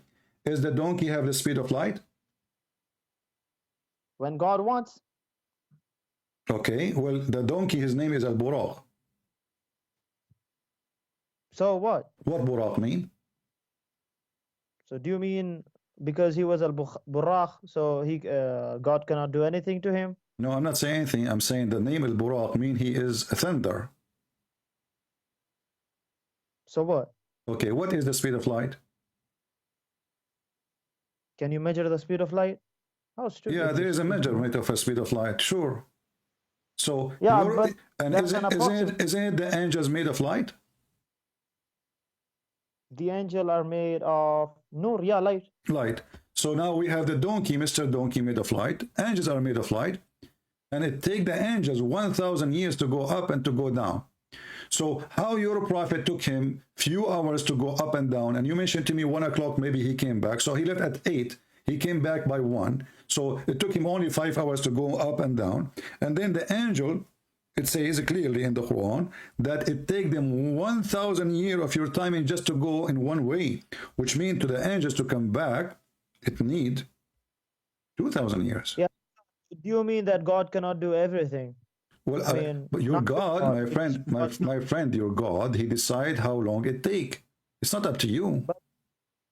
Yeah, but God wanted at that time it to happen. Prove it. So prove it that he wanted. If the angel is the one who accompany Muhammad, and then each time they go, they find a gate, and then they ask the gate to be open. Correct? Yes. So. And here you see another stupid part of the story. Is it true that Jibreel, he asked the gate to open the door, and the gate guard, he said to him, who are you? Don't keep jumping. Don't keep jumping. We are not jumping, so there's a delay in the time. So he arrived at the gate. Is it true that the gate did not open until they investigate who is behind the door? They ask Jibreel, who are you? And they ask him, who is with you? Okay. So the angels in Islam, do they knew? Can they see behind the door? What do you mean? If I am There, now, if Jibril is behind the door, can he see me? if Jibril, what are you saying? If Jibril, the angel in Islam, he is behind, I am inside my room, he is outside, can he see me? It depends. Yeah, if Allah wishes, yeah. What do you mean? Don't tell me, give me an answer. Can he see me or not? Depends is what I'm saying. This is not an answer. Depend is an answer of a loser. Either you say yes or no. If Allah wishes, yes. This is not a question. Can the angel see behind the door? Can't you understand that if Allah wishes, yes, he can This see? is not the question. I want to know if he wished or not. This is the question. So can they see? Can they see? Can the angel see behind the door? The question is, can the angel see through a barrier? Firstly, you're jumping. This wasn't the main question. The main question was... I'm going to show you that how all the story is stupid. So now Jibril is in the front of the door. The angels behind the door, the angels behind the doors, they could not recognize Jibril. Is that true? No. Open Surah Tahrim was Surah 66. It says that whatever God asked the angels to do, they do. So God asked them what? Okay, so God asked them to ask Jibril if he is Jibril. Who is he? God asked the angels to ask if anyone comes, who are they, and the questions. So you don't understand. God, firstly, you don't okay, God, he asked the angels. Okay, I'm going with you. So God, he asked, your God Allah, he asked the angels to ask whoever come to the door, and they are asking. Yes. Okay, so the angels behind the door, they knew who is behind the door from the other side. That's a different question again. You keep jumping. No, I'm not jumping. Do they knew who is behind the door, or this is a stupid question? Because if Allah asked them, ask whoever behind the door is there, and they knew who is there, that's stupid God. Why he is asking them to ask if they knew already who is behind the door? So if they knew, then there is no need to ask. So you want to prove something stupid, and you believe in a God became a baby. We will see. We will go there. No problem. So listen, what happened? So the angels, they came down. The angels, now Muhammad, he arrived to the heaven, and then when he arrived to the first gate, he did not go through that fast. There's investigation. There's a checkpoint. They don't even open the door for him. And then hold on. So now Muhammad, when he arrived to the first heaven, they asked him the question, ask Jibril, who are you? Jibril, he said, I am Jibril. When Jibril, before they asked him, who are you? Is it true that Jibril, he said, open the door? Open the gate? Why you keep asking every silly question? Go ahead. Did he ask open the gate? Did he ask open the gate? Who? Jibril asked open the gate. Yeah, like he went to the first heaven, and of course he wants to pass through. Okay, so Jibril is the head of the angels in Islam, is it correct? Okay, so what? So now Jibril, he spoke to his soldiers, asked them to open the door, and then they could not. We don't say that. We don't say that, soldiers. Don't use these terms. He is the command over them. He is the command. So now he is not recognized by his soldiers. So what about his voice? So he said, open the gate, and nobody behind the gate remember that this is Jibril. And who can get close to the gate of heaven anyway? It says, who is with you? Remember the hadith. Right. No, they ask who. No, not only they ask who is with you. He said, who are you? He said, I'm Jibril. I know that because the Quran says, shidadun, ghiladun shidad la ya'sun Allah ma amarahum. Okay, no problem. So now he is in the front of the door, and yet the angels do not know that this is Jibril. No, it doesn't say that. It says that la ya'sun Allah. So whatever Allah commands, this is not the question. This is not the question. No. Did they ask? Okay, did they figure out who is Jibril when Jibril arrived to the gate? Are you gonna go into their heart and see? Why do you keep asking silly questions, by the way?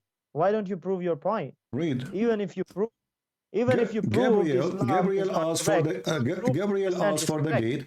Gabriel asked for the gate to be open, and it was said, who is he? So what? Okay, so now the angels, they could not recognize the voice of Jibreel. So does it mean Islam is false because they did not No, hold recognize on. Is the voice of angels are the same as the voice of anyone? It doesn't say that. I'm asking you, is the voice of angels are the same as anyone?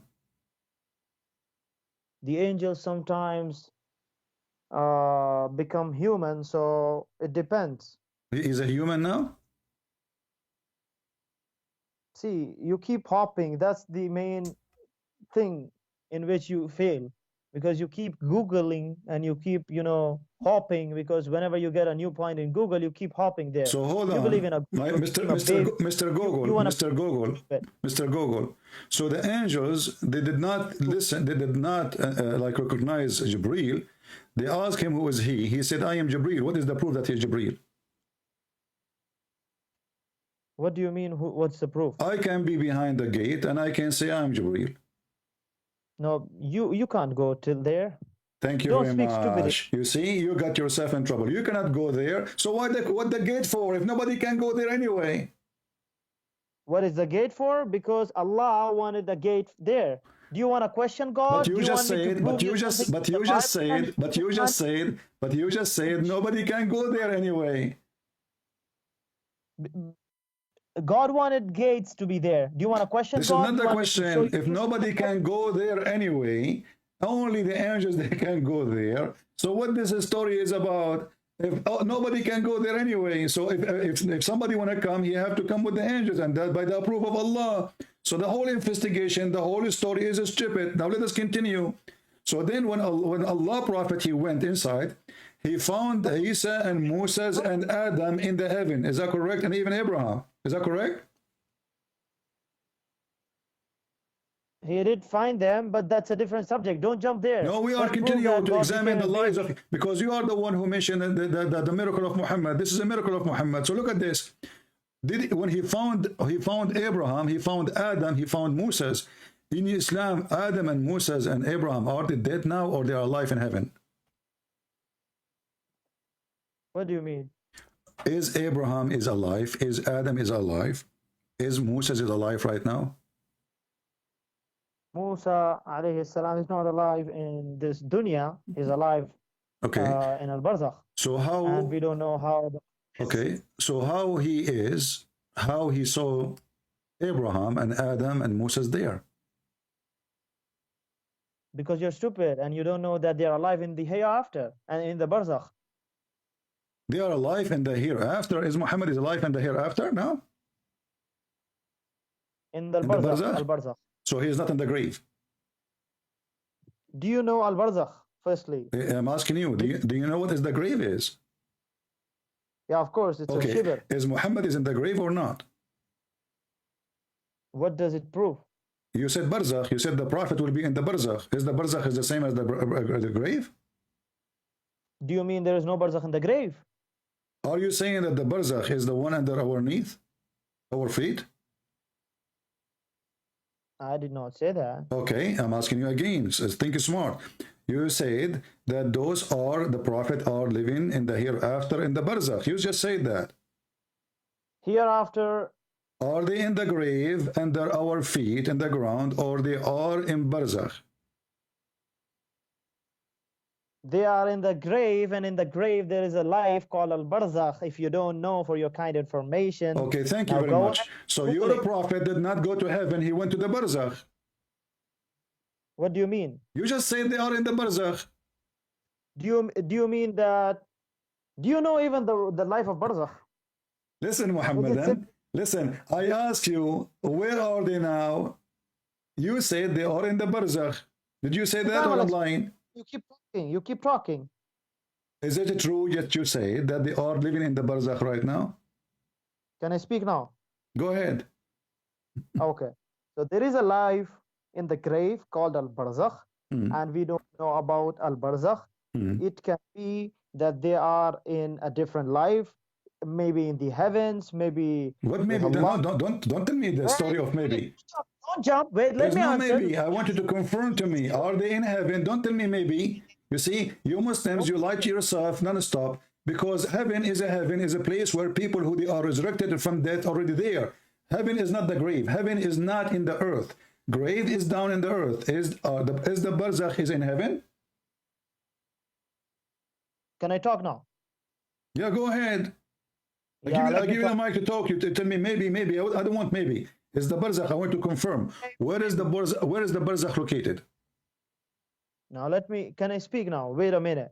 There is a life in a grave called al-barzakh. Yeah. And of course, as I told you about the ruh and something else, there is no much knowledge given to us. So al-barzakh is a life which is not spoken about a lot. So it can be a life either in heaven or in different places, depending on Allah wants the person to be. Let's make it simple. Is your prophet now is in al-barzakh or in the grave?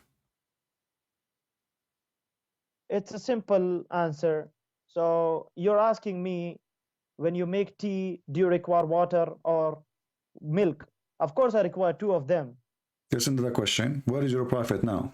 So the answer is, in the grave itself, there is a life called al-barzakh. It's life. It's life. It's a life. A life. I know you're Googling something now. Yeah. And you're hop and jump. Uh-huh. So before that, let us laugh at you. You're a prophet, he says. You're a prophet, he says, I am the first one who Allah will open his grave from. You know that, and he's gonna see Moses. That's a different question. So how he is the first one, okay, hold on. You just said he will be the first one open from the grave and he will see Moses, correct? No, I knew you wanted to jump. No, we are trying to find where Muhammad is. I asked you, you said he's in al-barzakh. So is he in al-barzakh or is he in the grave? I knew you wanted to jump. Will you prove to us how God became a baby? Is he in the grave or he is in the barzakh? You believe in a God became baby and you now want to become a baby. We will go and talk about it, no problem. Even your Quran, chapter 19, verse number 19, it says that Jesus is holy. Jesus, he said, Assalamu alayya yawma wulidtu wa yawma amutu wa yawma ub'athu hayya. He did not say, somebody says peace on me. He said peace on me, and only God can do that. And your Quran prove you wrong. Again. So Muhammad is Muhammad. Yeah, Assalamu alayya yawma amutu. Yeah, you're trying to this topic now, but we'll go there, I promise you. You know? No. I promise you. So now listen, was Muhammad is the first one to go from the grave and you just say that he saw Moses? Yeah, I know that, but I know you want to jump also. No, hold on. How he is the first one, the grave will open for him and he will see Moses in front of him alive? God became a baby, someone changed his nappy. This is not the question. You see, you are now trying to run away from the stupidity of your prophet. Is it true that the first one who will come from the grave is Muhammad? Yes or no? Why do you keep hopping? Is it true or not? Because I ask you about where is Muhammad, because trying to find this story. Muhammad, he saw Moses and Adam and Abraham in heaven. Isa, we can let it go because Muslims believe that Isa is alive in heaven, no problem. But here, Muhammad, when he saw Adam and Moses in heaven, he met them where? Did he met them in the barzakh or he met them in heaven? Did I not explain you that in barzakh itself there can be heaven? You keep running, you keep beating around the bush. Explain to me, I want to give me a reference, please. Here we go. Because everybody will laugh at you in 2 seconds. I wanted to show me that the barzakh we are talking about is located in the heaven. Go ahead. As I told you, that's a different life. This is not the question. When you say something, you have to say it based in your prophet teaching. Show me where it says that the barzakh located in the heaven of Allah. There is 7 heavens. In which heaven of them? And where you got this information from? No, will you prove that God became a baby first? You see, from the beginning you start talking about this because you're afraid. So now you are in the corner. Your prophet is a liar. He did not go anywhere. And you're a prophet. He never saw Adam and Moses and there, because this is against Islam. This is against Islam because Muhammad himself, he claimed that the first one will be resurrected from the grave. It's him. I know you want to hang up. Will you prove that God became a baby? I will not hang up on you. We are having fun. So when you're a prophet, he says, I am the first one to be resurrected. And then he see Moses. That means Moses is not Muhammad who is the first one to be resurrected. How he will be the first one? How he is the first one to be resurrected? And then he see Moses in the front of him. You see, you so-called Christian prince, you keep running and you keep jumping. That's the main problem. This is the main problem. So I am the first one will be resurrected from the grave, and then I will find Moses standing in front of me. So why do you keep jumping firstly? This wasn't the question. So is Moses now in the barzakh or he is in the heaven? Don't you understand? Are you a chicken or what? Let us see who is the chicken. Don't talk about chicken. I can show you the hadith that your God Allah, he said in the top of a chicken, a rooster. Don't go there. And that will lead us to ask, when Muhammad he went to the seventh heaven, did he go through the rooster? Because Allah sitting in the top of the rooster. So again, I ask you, please, when you're a prophet, he went to heaven. Did he see Moses and Adam and Abraham in heaven or in the barzakh? The barzakh itself have got a life, and that's a different life. This is not the question. Is the barzakh, let us make it simple for you. I need to repeat the question a billion times. Is the barzakh is located in the seventh heaven of Allah? Muhammad, he mentioned he went to first heaven, second heaven, third heaven, etc. And each heaven he see a prophet. So are you saying that the barzakh is the same as the first heaven, seventh heaven, third heaven, etc.? Are you saying that? I did not say that. Why do you keep tell me, okay, so tell me the answer. Is the barzakh the same as the first and the second and the third and the fourth and the fifth and the sixth and the seventh heaven? Okay, let me show you. You want to prove, right, that it doesn't I want the answer. You see, you're trying to avoid the stupidity of your prophet, and the stupid thing you just said to me, you're in trouble. Is the barzakh, Mr. Barzakh, listen. Is the barzakh is heaven number 1, heaven number 2, heaven number 3, heaven number 4, heaven number 5, heaven number 6, heaven number 7? Is it? Either you say yes, it is, or you say no. Okay, can I speak now? I'm repeating the question for the last 20 minutes and you never answer. Go ahead. Okay. Open chapter number 83. Now I'm giving a reference. Don't run away. Chapter 83. Go ahead. Okay. Open. And verse number 18 to 20. Okay. Read it. Go ahead. It says, Kalla inna kitab al-abrari lafi illiyin. No, indeed, the record. I'm gonna just read the English. Your Arabic is funny. I thought you speak Arabic. It turned to be no, you don't. Kalla inna kitab al-abrari lafi illiyin. Learn. Continue.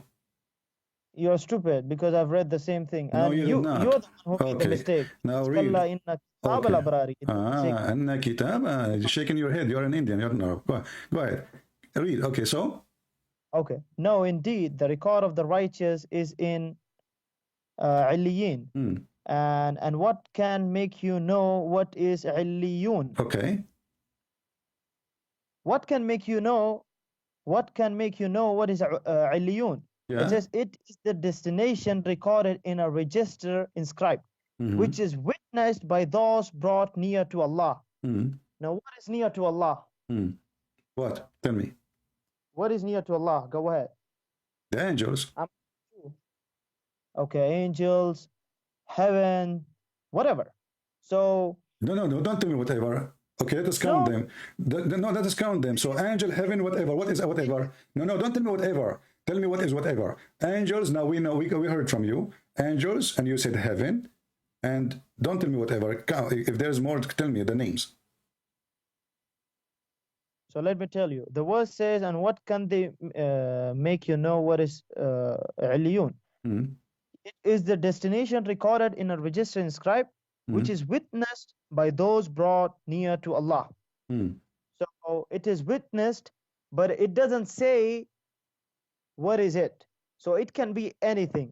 It can be heaven, it can be it can be in al-barzakh, wherever in al-jannah, Okay, in let us whatever Allah let us let us so laugh. wait, just give me 1 minute. Let us Give me 1 laugh. minute. Let us laugh at what you just said. You said Kitabun Marqum. No. Give me 1 minute. Okay, Give me 1 minute. Okay, I'm a go. Okay, go. So it's near to that. Firstly, secondly, now I've answered your question. Will you answer that God became a baby? And Someone you don't changed his answer name. anything. Hold on, you are in big No. trouble now. Look what you just said. You just said what is Al Kitab Al Marqum, written record? What is that? I have answered your question. Will You you don't answer answer my anything. question? You gave me this verse. This verse will make you shish kebab again. You are just a stupid idiot. You just said to me that Allah, He have people next to Him where He have His record. Did you confirm that? What do you mean? You said where Allah record is, there is people live next to Him, and you are trying to imply that those are Adam and Abraham and Moses. I did not say that. You're stupid. I did not say that. So why you are quoting for me this verse, man? Why you are quoting this verse for me? I am telling that this verse says that the people, the righteous people, Yeah. the righteous people are in Illiyun. And what do you know about Illiyun? It says that it doesn't say where exactly it is. So that's why I'm telling you don't know where exactly it is. It can be heavens, it can be anywhere, whatever Allah wishes. Now I've answered your question. Will you believe? No, you will did you not answer my answer. question? Let us go and read the interpretation. Everybody will laugh at you. First of all, you idiot. This is about those people who will be rewarded. You are an idiot. This verse is about when you go to heaven. Is this verse about when you go to heaven until after the judgment day, or when you are in the grave? You don't want to answer a single question? Listen, are you going to is this is about people who they are in the grave? He hang up, the coward. He hang up.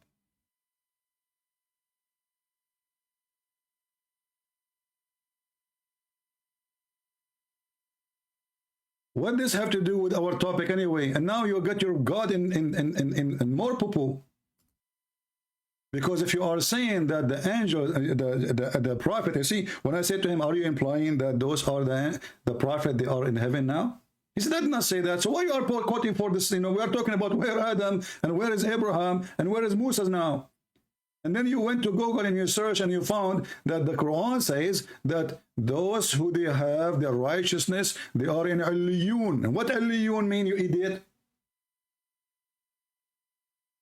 Illiyun is coming from the word Ali, high.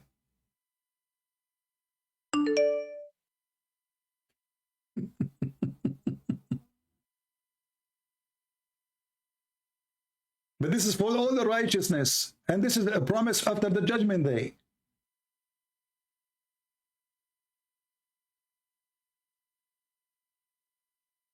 Same time, your God is a stupid. How they are close to it, and this is a book recording their destiny, but other verses says nobody can see it.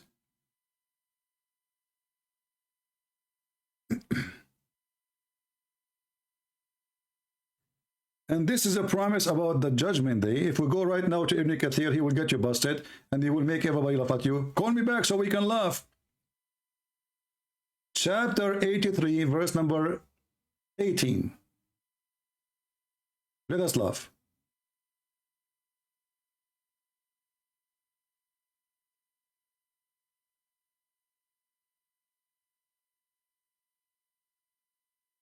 This is Ibn Kathir. It's not me. Don't tell me it's me who's saying that. It doesn't say that, CV. When you just said that to me, you prove to me again that your God is an idiot. Because according to your God in different place, Allah, He put the board, the record of Allah, between the eyes of the angel Jibreel. And nobody can see it, even the angel, sorry, Israfil. Even Israfil himself cannot see it. And then when you say to me that there is people who live in next to the board, that is more stupid too.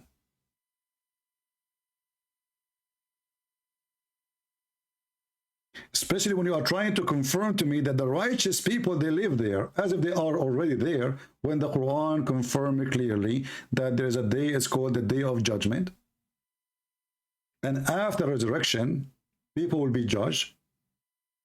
And after judgment, they will go in the Sirat. Some people, their feet will be burned. Some people, half of their body will be burned. Some of them, they will be, most of their, to the head, they will be in the fire. And some, they will go fast. But this is a proof that Muhammad is a fraud. This is mean paradise. I asked him 1,000 times, is the barzakh is paradise? He refused to say. I said, okay, so what is the barzakh? He decided to quote for me this verse. But this verse proved that it's paradise, or talking about paradise. So why you choose this verse? It is you who's searching Google, and people are laughing at you now. So Muhammad, he went to the seventh heaven to see and he saw the prophets, and then the angels cannot recognize who is behind the door, and they asked Jibreel, who is there? Who is there? Jibreel said, it's me, Jibreel. They said, who is with, is there somebody with you? He said, yeah, this guy, his name is Muhammad. What a childish story. He went into heaven, he found Adam crying. He asked Jibreel, who is this guy? He said, this is Adam. Adam, he looked at the right, he laughed. He looked at the left, he cried. What a horrible day for Adam. I mean, this guy is spending his life doing that. He looked at the right, he cried. At the right, he laughed. He looked at the left, he cried. So he asked him why he's doing that, why he's crying and laughing. He says, when he look at the right, he see people who want to go to heaven. When he look at the left, he see people will go to hell, so he cry for his children.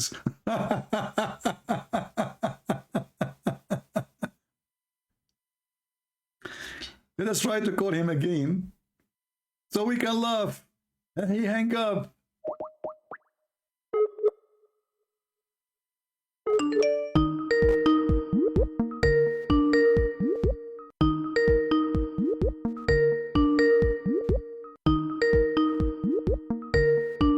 I don't think he will answer.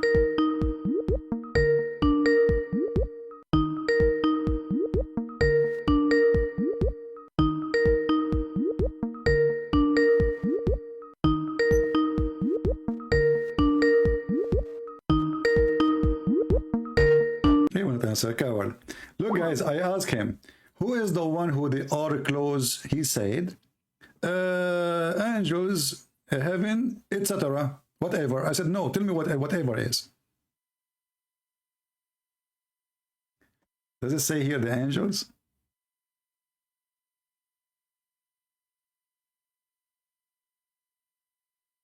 The verse after it have nothing to do with this.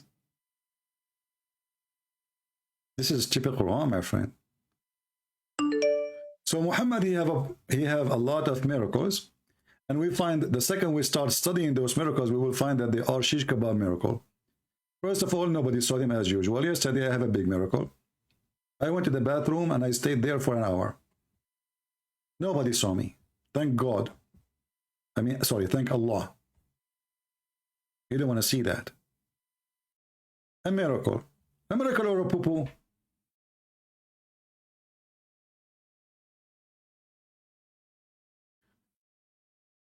Let us see this guy, he keep calling.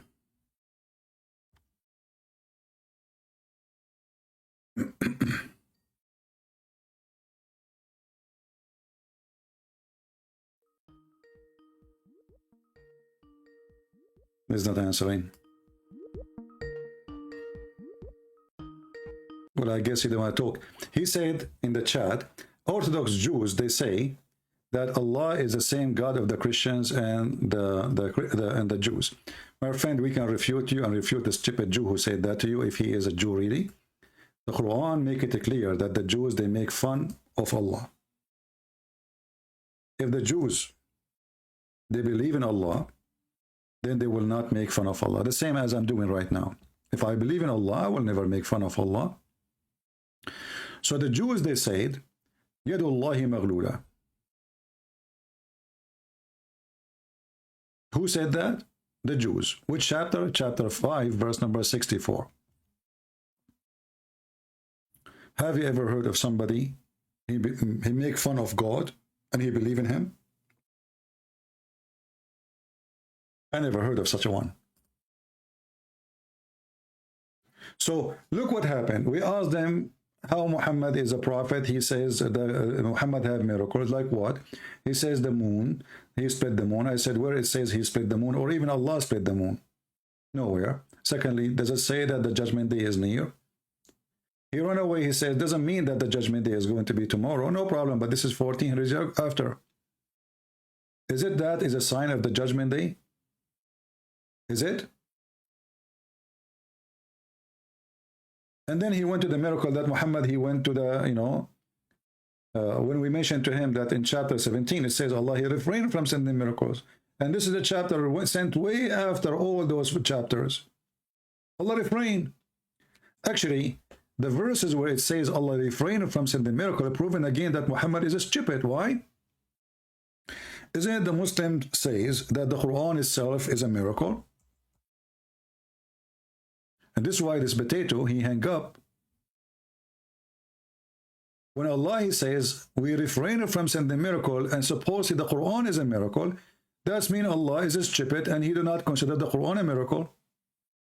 Otherwise, why he say, we refrain from sending miracle if the Quran is a miracle?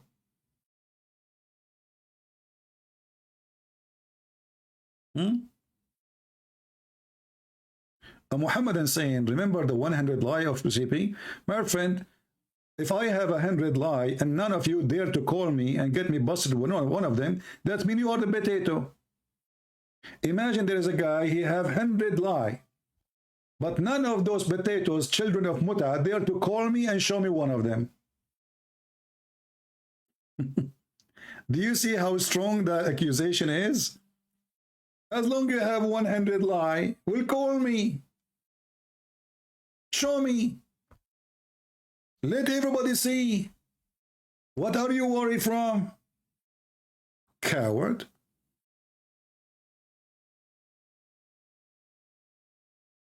You should be happy there's lies so you can get me busted easy.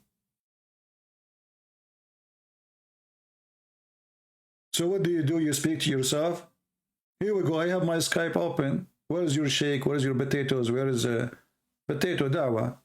They are doing dawah, fooling people, sharing false taqiyya.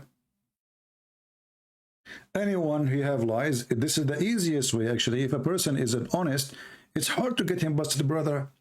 And as long as you are saying I have a lot of lies, hundreds of them, just call me. Choose one.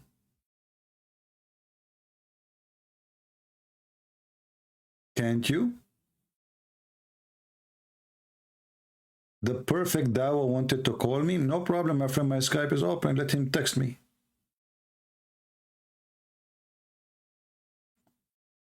Ask him to text me. Tell me what his name will be in Skype, and I will call him.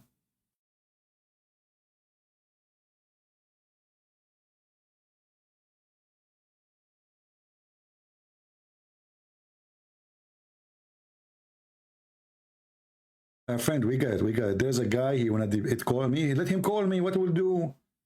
There's no need to repeat that 100 times. Shall we hug him? Anyone is welcome to call me. Text me first, I will call you. Very simple. There's no need to this guy wanna call you, this guy wanna call you. Don't get so excited. If they are really truly they wanna call me, here we go. The same as those Abdul, they are calling me. He can call me too.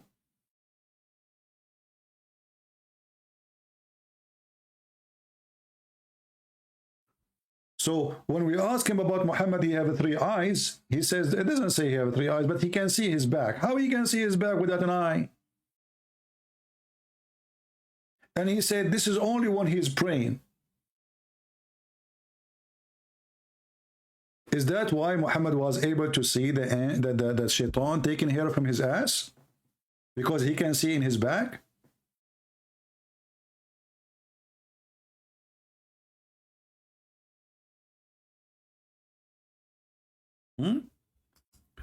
My friend, the one who's getting hurt is you.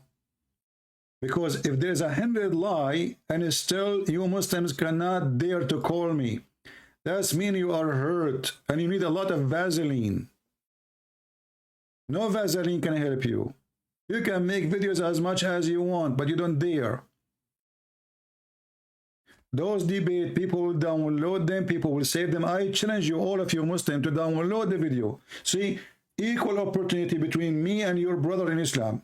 And he was supposedly getting me busted. If you are proud about this conversation, I challenge all of you Muhammadan to download any conversation I have and put it in your website, in your channel. I challenge you.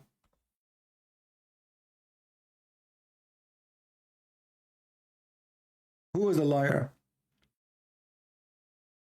Muhammad, he went to the seventh heaven, and then we find the Quran saying that Muhammad have no miracles. We refrain from sending miracles. In which chapter? The same chapter, it's called 17, chapter Al-Isra. I mean, have you ever heard of a stupid madness like this?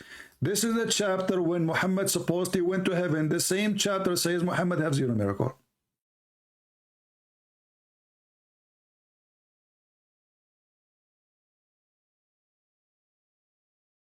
Is it true that Muslims, they can lie? Yeah, lying is part of Islam. It's a big rule in Islam. This is why Muhammad, he says you can lie in 3 cases: to your wife, the wife to her husband, the husband to his wife, and to your friends and to your enemy. So who's left?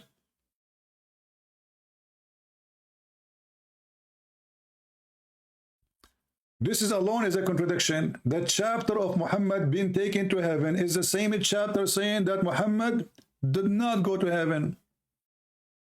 It's in the front of your eyes.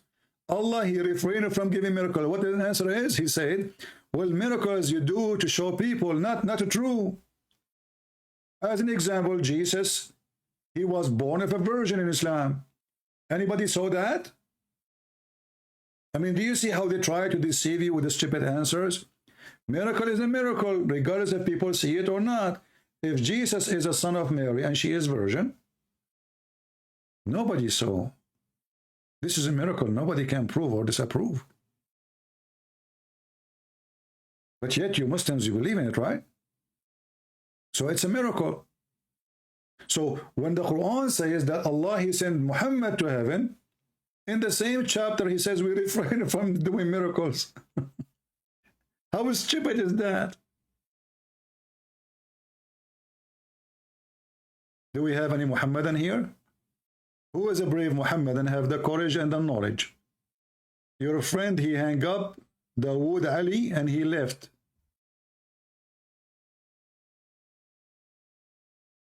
We called him again, he did not answer.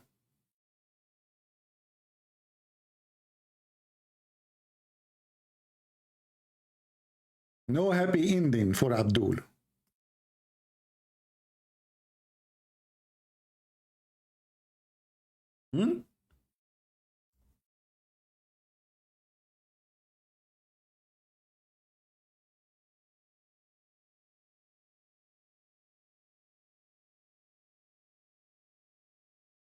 Any Muhammadan?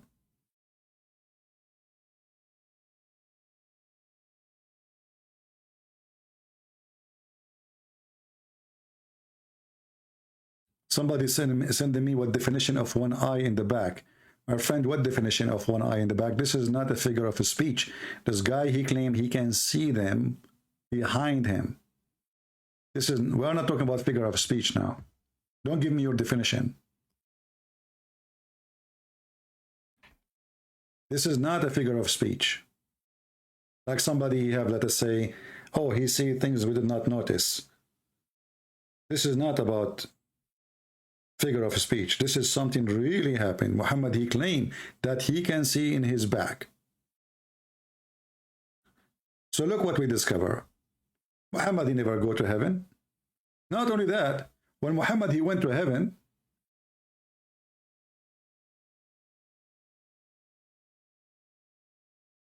you see, in Christianity, in the Bible, Adam and Eve, they were where, anyone remember?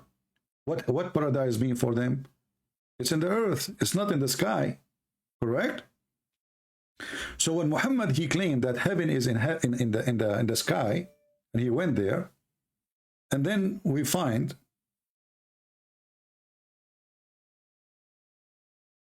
there's somebody trying to call me. Let us see, who is this?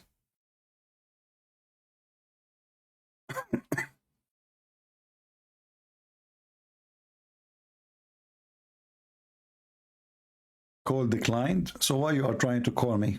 I will call you one more time, or I will block you. Let us see.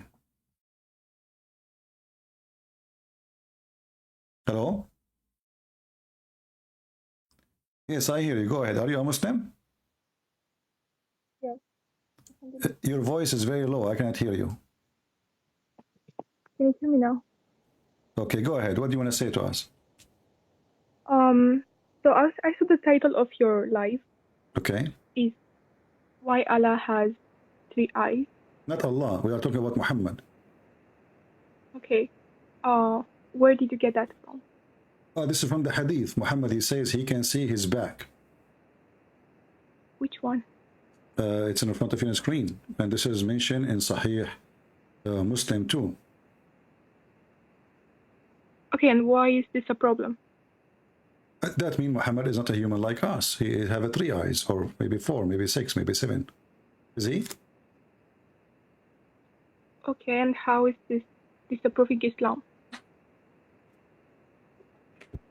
We are not talking about this is disapproving Islam. This is telling us that Muhammad always is a fabricator, because in the Quran Muhammad, he said that I have no knowledge of anything, and anything is cannot be seen and is unseen.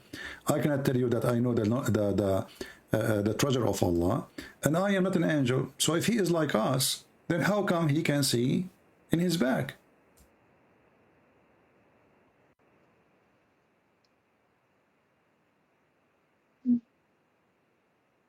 What do you think?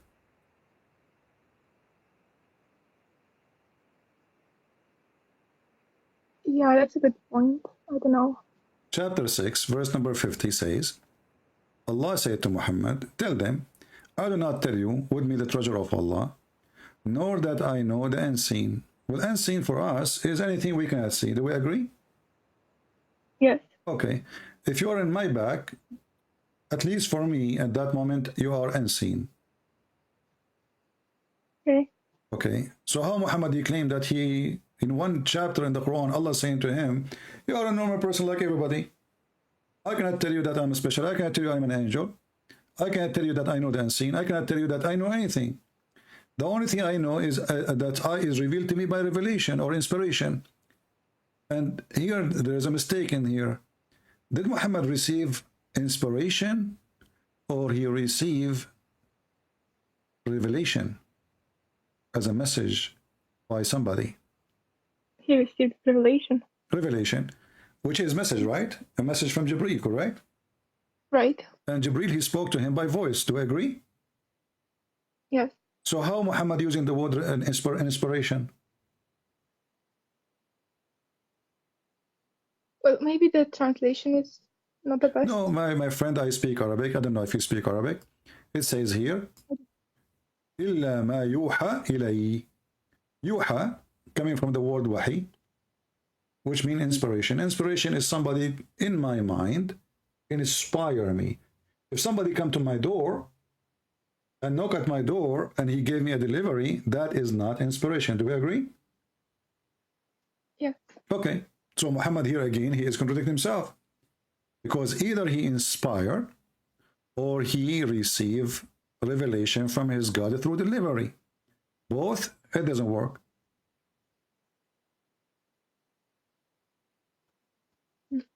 Right? Right. I mean, So what do you think? What do you think? Tell me your opinion, Maryam.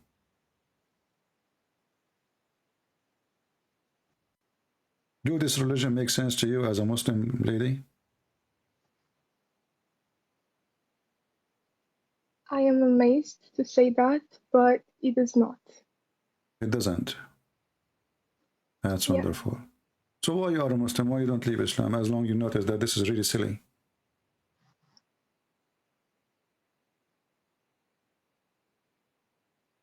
what if it's true? And Okay, did you hear the guy who called me before you, Mr. Dawood Ali? I heard the last part. Okay, when I told him, I was joking with him for sure. I told him I have my grandfather, he is 90 years old, and he died and he was holding a stick and he died standing for a year. He said, what's wrong with that? Do you really, Mariam, believe that this is really, and nobody noticed that he is dead, except when the termite, they ate his stick? What do you think about this story?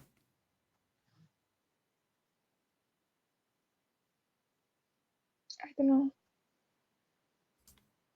And this is in the Quran, chapter 34, verse number 14. And what is the point of this story? A guy, he have a flying carpet. He have a ring to control the genie. And then the shaitan, he come and he took his face and his look. Always Suleiman, when he go in the bathroom, he give his ring to his wife. And then Shaitan come in the shape of Suleiman, and he claimed that he was in the bathroom, and he asked the wife for the ring. She gave him the ring. He lost his kingdom. You watch cartoon, Mariam? No. But be honest with me, don't you think this is like a cartoon? Do you think really believe that the king, he controlled his kingdom by a ring? He go to the bathroom, then Shaitan, he come in the look of the man, and he took the ring from the wife, and then he became the king because he got the ring. Did you watch the Lord of the Ring movie? No. You did not? I didn't. You don't watch TV at all? No. Okay. Well, I don't watch TV when I was a kid because I always break it, you know. So my parents, they forbid me from sitting in the TV room because after 5 minutes it's going to be broken. I don't know why, but anyway. So what do you think about this story? Ring, controlling, and then the wives, they notice that this is not their husband because he is so good in bed.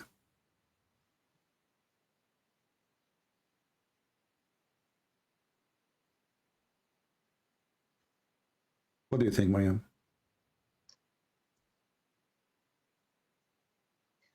To be honest, it's quite stupid. I agree. It's a stupid story. Very stupid. I agree with you. And as long you are saying this is a stupid story, I will show you more stupid story. When Muhammad, he said the majority of women, they will go to hell because they have deficiency in their mind. And they have deficiency in their religion. They ask him, what is our deficiency? He said, well, don't the Quran says one man is equal to 2 women as witnesses? He said, yes. He said, this is your deficiency in intelligence. And he said, isn't it true that when you have your menstruation, you don't pray or fast? He said, yes. He said, this is your deficiency in religion. Mariam, do you agree with Muhammad that you are, as a lady, you have deficiency in your brain?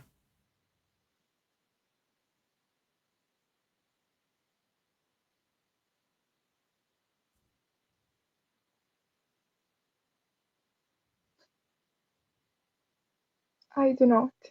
But sometimes men are more logical than women because, women act more upon emotions.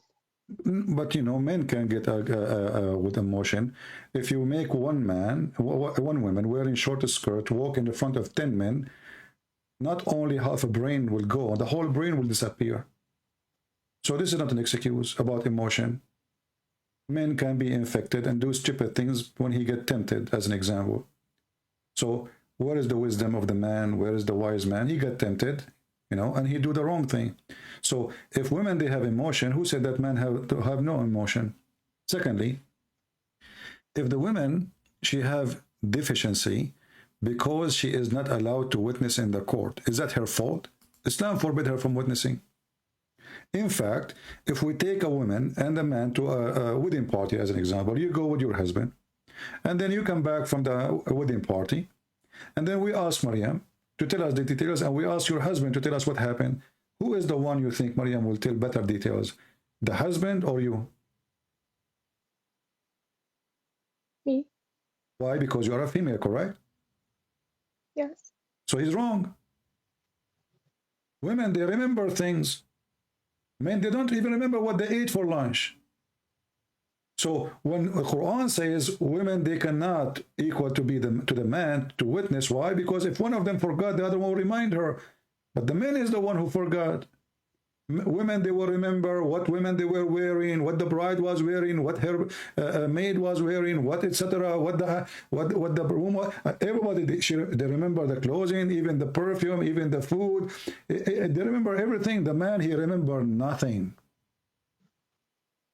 So when Muhammad says women, they have deficiency in their brain regarding memory, proving the deficiency, he is the one who has deficiency. To the point Muhammad cannot remember the Quran after he recited the Quran. That's why he claimed Allah, he sent him 7 Quran. In the top of that, Maryam, when the Quran says that you have deficiency, or Muhammad says you have deficiency because you don't fast Ramadan, you don't pray like the rest of the Muslims because you have menstruation. But isn't it Islam forbid you from praying when you have menstruation? It's Islam forbid you, right? So Right. how that can be deficiency? So you forbid me from praying, and then that will make me deficient? If you allow me to pray when I am having a period, well, I will be like everybody. So, and who is the one, let us say for the sake of argument, you have deficiency in your brain. Who is the one who made you? Supposedly Allah, correct? Right. Well, if Allah make you with deficiency, how you want to send you to hell for what he did? You see, he was stupid. Muhammad, he says that he's asking the women to give charity because he saw most of them, they go to hell, and explaining why. But both of them, if you have a deficiency in the brain, as he claimed, or you have the menstruation, as he said, but this is what Allah he did to you, if this is true. So why you will go to hell? I will not go to hell for that. You will not. You will not. Absolutely. I will be happy to invite you to be with heaven, in heaven with our Lord. So Maryam, do you want to be in this religion? If I am you, I will leave right away. This is garbage. You know, this is disrespect to your mother, my mother, your sister. You know, if the mother, because this is an attack on the mother, the women. If my mother, she have deficiency, as Muhammad said,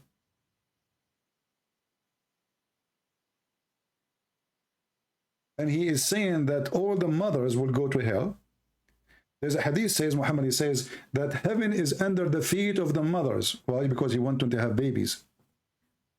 But as you see, mothers are going to go to hell. Because all mothers, they have menstruation. And according to him, all mothers and all women, they have half a brain.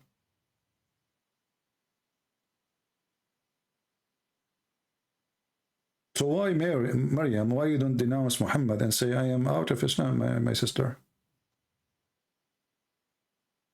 What are you waiting for?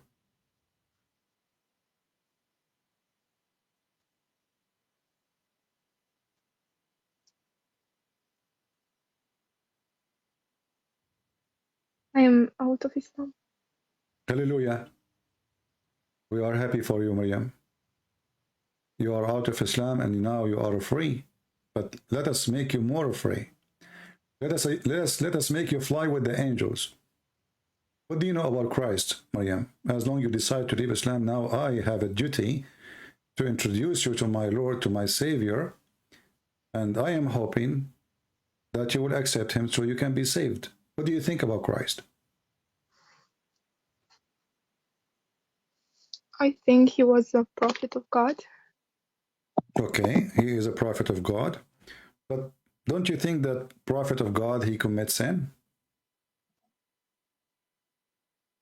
He commits sin, right? All of us, we are human, we commit sin, correct? Yes. But Jesus never commits sin.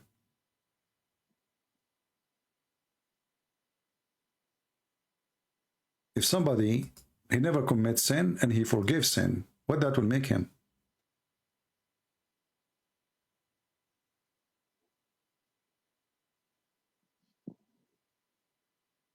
I don't know. That will make him God, because that will make you perfect.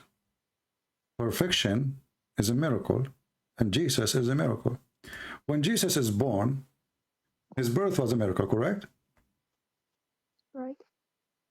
So God did miracles for us so we might believe. But why Jesus himself is the miracle? The Bible says that God is a miracle. Prophets, they do miracles. God, he gave them power to do miracles, or he did it for them. Jesus himself is the miracle. Not only he do miracle, he is the miracle. When Jesus said in book of John, who of you can point at me as a sinner? Who of you can prove me as a sinner? Nobody. When Jesus said to the Jews, after he said to a person, go and your sin is forgiven, the Jews in their mind, they say to themselves, who is this man who is forgiven sin? Only God can do that. And by the way, the Quran confirms that only God can forgive sin. Then Jesus, he said to them, which one is easier? To say, go and your sin is forgiven? Or to tell the guy who cannot walk, carry your bed and walk? What do you think, Maryam? Do you believe in the miracles of Christ?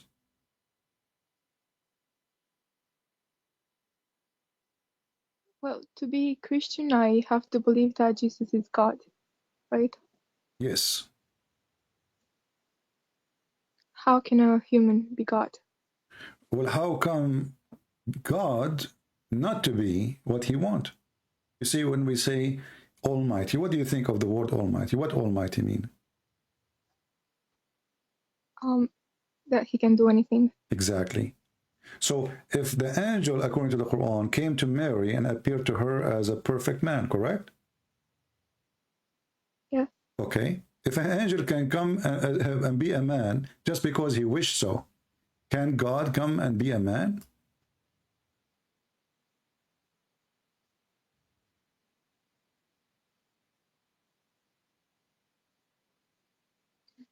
Yes. So there's no problem because we have God Almighty. God Almighty, there's no limitation of his power, and it doesn't affect him for being a human. Even the Quran in chapter 19, verse 19 says that Jesus is the Holy Son. The Muslim, they try to put him down, says, oh, he's born of a woman. But here you notice that even Jesus in his birth, he gave respect to you, Mary, Maryam. And your name is Maryam. And he was born of a woman, her name is Maryam. So Jesus, by coming to this earth, and he is born of a woman, he showed a word that when you look down at the women, you are very wrong. I am not the son of any man, but I'm coming to you, and I am a son of a woman. How much respect the women she will earn more than Jesus himself is born through a woman.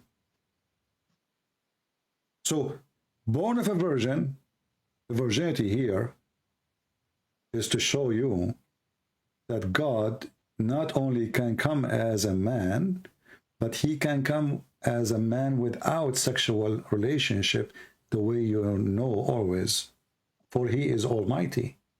So he broke the nature of the human being by coming from a virgin, and the Quran confirmed that Mary, she is a virgin. In Islam, this miracle, there's no point of it, because my mother, she can claim that she gave birth to me and she was a virgin too. And your mother, Maryam, she can say that too, because nobody can witness this miracle. But virginity here proving to us that Jesus the Christ is born with no sexual relationship.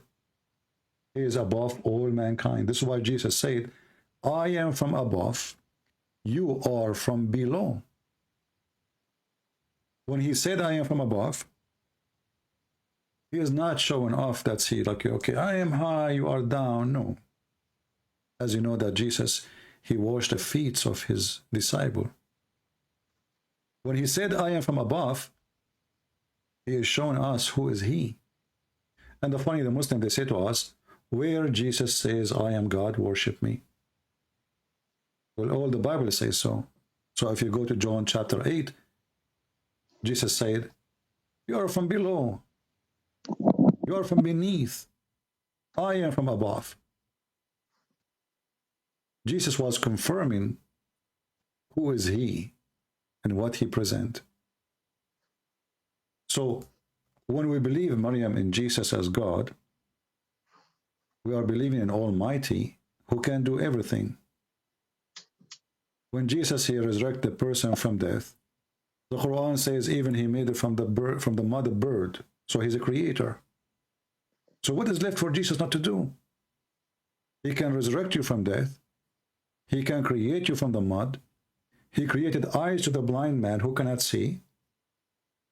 He did not give medication. He was not a doctor.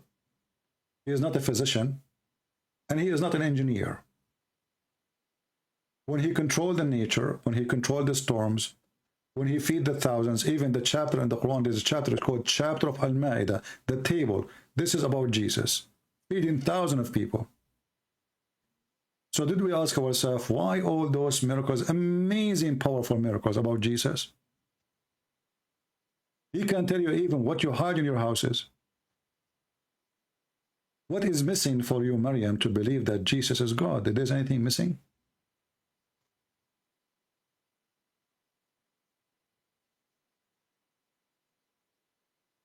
No. So would you, my sister, accept the Messiah as your Savior so you can be saved today? What does saved mean?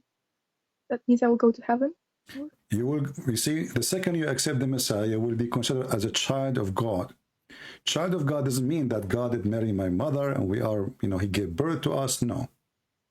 Child of God means that because he loves us, you see, our God is different from the God of the Muhammadan. The God of Islam, he wants slaves. That's why Muhammad, he says, if you don't commit sin and seek forgiveness, Allah will wipe you out of existence and will replace you with people who commit sin and ask for forgiveness. Our Lord is different. Our Lord, he loves us as a children. So when you accept the Messiah as your Lord, as your Savior, you are a child of God in the kingdom of God. And Jesus, he said, he and she, they will be the same as angels, which means me and you, I'm not going to be better than you because I am male. And you will not be better than me because you are a female. We are equal in the eyes of God, and we are children of God. So when you accept him, you will be in heaven. And heaven of Allah is not about sexual relationship. For God who created the joy of sex, he can give us a joy nobody can imagine. God who gave us the joy of tasting food, he can give us a joy nobody can imagine. So the heaven of God, our Lord, is way high from the human needs. He will free us from the needs. That's why he says they will be the same as angels, which means the first joy God will give you is to be free from any needs. Imagine, Maryam, you do not need to eat. You do not need to drink. You do not need to sleep. You do not need a doctor. You will not cry. You will be always enjoying life, and the life he will give you is different life. So when you say, I accept the Messiah, not only you accept the Messiah and you will go to heaven, you accept to be the same as the Messiah, holy. You accept to be a person who loves everybody. That's why Jesus says, love your enemy. So if you accept the Messiah, you accept that you will not be hateful. You will be always grateful and forgiving. For God loved the world, he sent his only begotten Son. So you need to fit with the Lord you want to believe in. You have to be loving the same as he loves you. But I think it's impossible to be perfect, to be always grateful, as you said. It's impossible, and I'm not saying I am perfect. We just said only Jesus is perfect. I'm not saying that he will be perfect. This is why the Bible says, be holy like your Father, which means it's a project you work in. So tomorrow should be better than yesterday. The day after should be better from the day before it. You will not be holy, and you are not perfect for a very simple reason. God did not make you perfect anyway. But because you work toward perfection, the Lord, he see it. He see that you are fighting your sin, fighting your guilt, trying to be the best you can as a better person. That's why God forgive us. Well, he forgive us because we do wrong, not because we are perfect. Correct? Right. A person who is perfect, he don't do wrong, or he do not need forgiveness. But because we are not, God forgive our sin, and the Messiah, he forgive your sin. So when we say you have to fit with the Lord you belong to, which means in this case is a Messiah, you have to promise yourself you will work hard as much as you can, not to be hateful. Like you see, I don't hate Muslims. I will never hate them, even though they threaten me every day to kill you. I will never hate one, because the second I do, I am against my belief. I'm going down, not going up. The Lord, he said, from the fruits you shall know them. So what the Messiah is saying to you, that if you really follow me, then you will be the same as a good tree who give good fruits. And your salvation is based on your faith, not by the fruits. But the fruit is something will happen automatically because you are following the Messiah. So if you see somebody hungry, you feed him. Not because this will take you to heaven, no, but because you are following the Messiah. You have a heart. You have love. You feel for others. This is why the Messiah, he said, I was hungry and you fed me. I was a stranger and you took me in. I was sick and you visited me, etc. So they said to him, Lord, when we did that to you?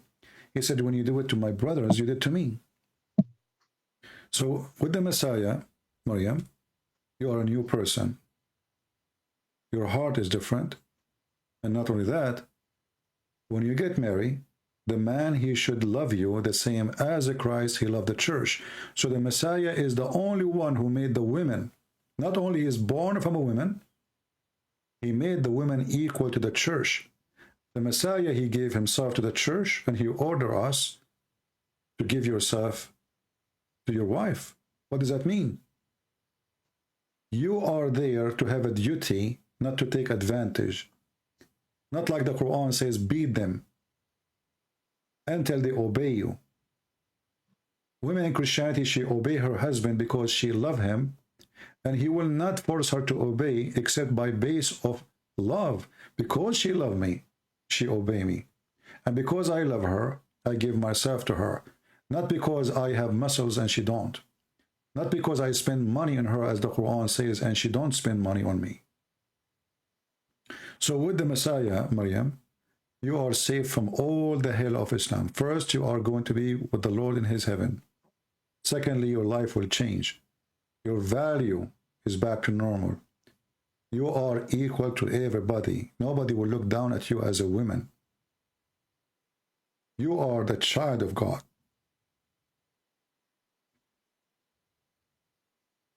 I invite you, Maryam, to believe in the Messiah. Me and you, we might go to sleep and we don't wake up tomorrow. You never know. We don't know what 2 hours from now will happen. Salvation, you cannot miss. Because this will be the biggest mistake in life. You can miss the bus, you can miss a job, you can lose money, you can lose anything. And you can win anything. But there is really one true win in this life. Is the life after of salvation. So I invite you, Maryam, to accept the Messiah as your Lord.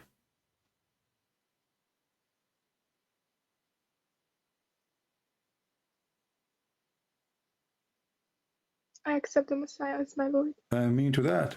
I mean to that. I hear that. I hear you crying. I was going to go today, actually. And you text me, and I wasn't going to take, or even to call you. I am so happy, Maryam, that you called me. I'm so happy today I got the chance to talk to you. And the Lord, he said in the Bible, there is a happiness in the kingdom of our Lord. Just for one soul is saved. This is how much our Lord, he love you. A happiness there is. Do you want to say anything to those people? Look how many people are happy for you that you accept the Messiah today. Do you want to say anything?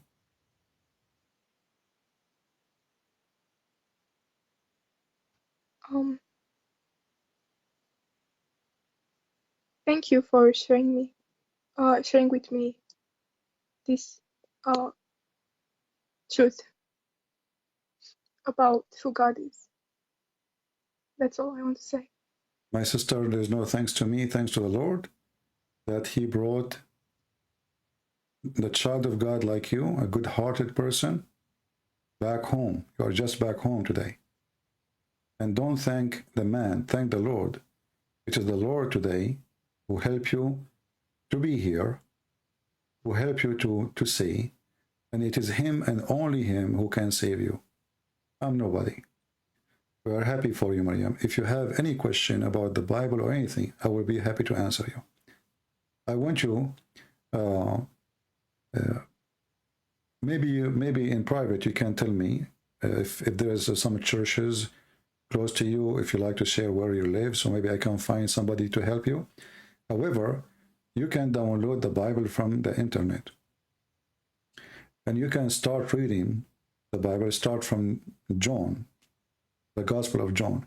We have 4 Gospels, but the 4 Gospels doesn't mean we have 4 religion or 4 belief. 4 Gospels, 4 writers writing the story of Christ and writing what Jesus said and his teaching. So I would like you to start reading from the book of John, whatever you can every day. And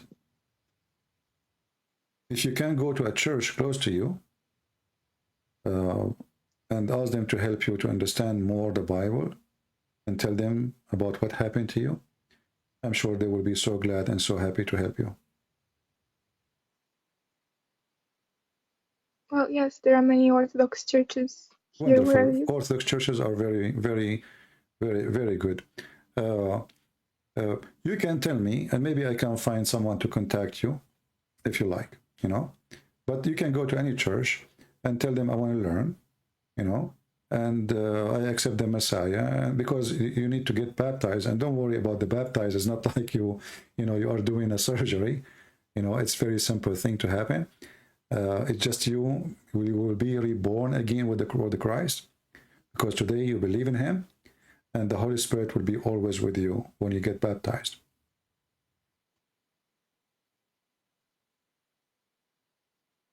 Do you have any question for me, Maryam? No.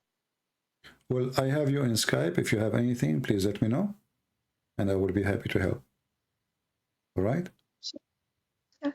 God bless you, sister. And I ask everybody here in the chat, leave your comment later. Pray for our sister Maryam, so the Lord will strengthen her with faith and knowledge and wisdom, and he will keep her pure heart pure always.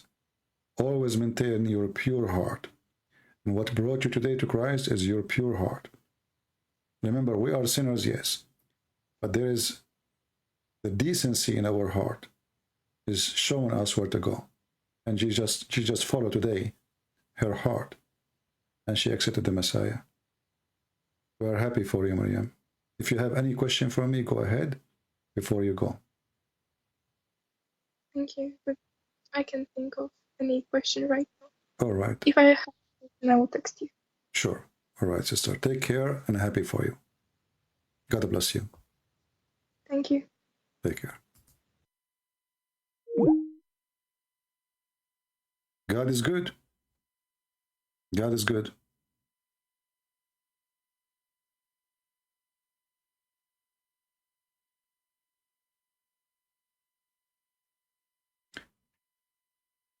This is why, like sometime, you work hard, you lose your voice, people scream at you. What I do is not really fun until you hear the voice of a person saying, I accept Christ. Otherwise, everything is not fun. But when you hear that voice, and I heard it already for thousands and thousands of times, that is different level of happiness. You cannot explain it, but you feel it. We pray to our friend Dawood, the one who called me before her, to see the truth, that he is defending somebody nobody can defend.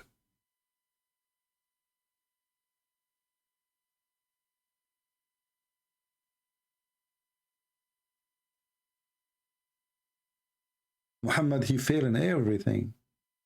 He's a cheater, he's a liar, he's a deceiver. Go after children to have sex with them. Cheating on his wife. I mean, name one thing for me about this man is not evil. So how in the world we can leave the Holy Lord, the Messiah, and we follow such a horrible person?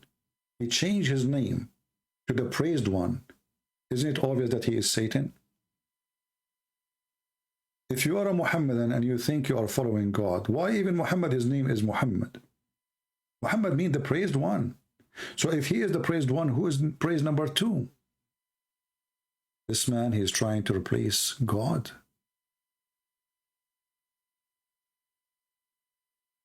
And he will be punished. And already he is punished for what he did. And more to come. When Muhammad, he said that he died by the poison he ate at Khaybar. And he said that this poison is cutting his artery. And then we find a verse in the Quran saying that if Muhammad is a liar, he is a fabricator, we will cut his aorta. He will cut his artery. Muhammad, he confirmed. He never thought that this will happen. He never thought that he, from his mouth, he will confess that he's a fraud. And his body will prove it.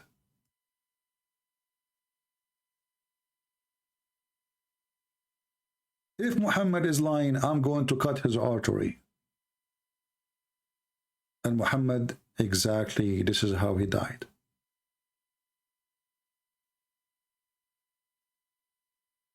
The Lord said he will not leave us without the Comforter, the Spirit of God. And the proofs will be always around us. Every two mention my name, I will be between them. He witnessed with us, and we witnessed to him. And today he witnessed for our sister Maryam that she is saved. Please pray for her. Keep her in your prayer, and her family too. And we hope that her family, and she will love her family more, because now you are a Christian. You look at family in a different way. If she is married, she will look at her husband in a different way. If she have a children, she don't see them mujahideen who want to go and kill and die. She will see them as little angels who they are gift of God, who love everybody. If she see a dog, she will not be disgusted, because dog is the devil, as Muhammad he said. Superstition man. If she see a black dog, she will not think that he is Satan, which is very silly.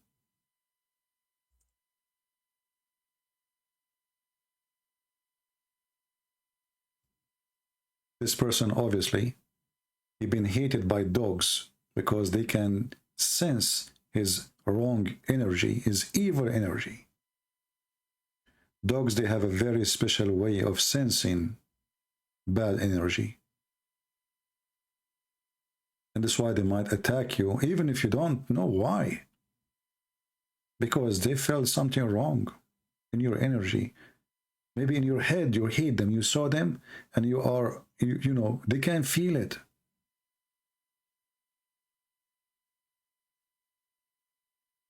But dogs are dogs.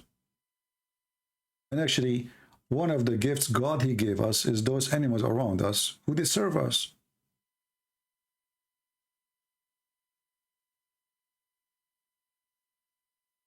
If somebody want to say, well, there's some dogs are bad, well, there's a lot of human are bad. And they kill way more than dogs, they kill a human.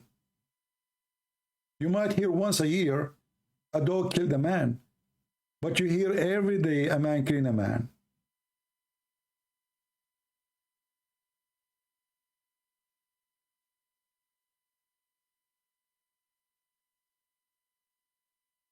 With the Messiah, we love everybody.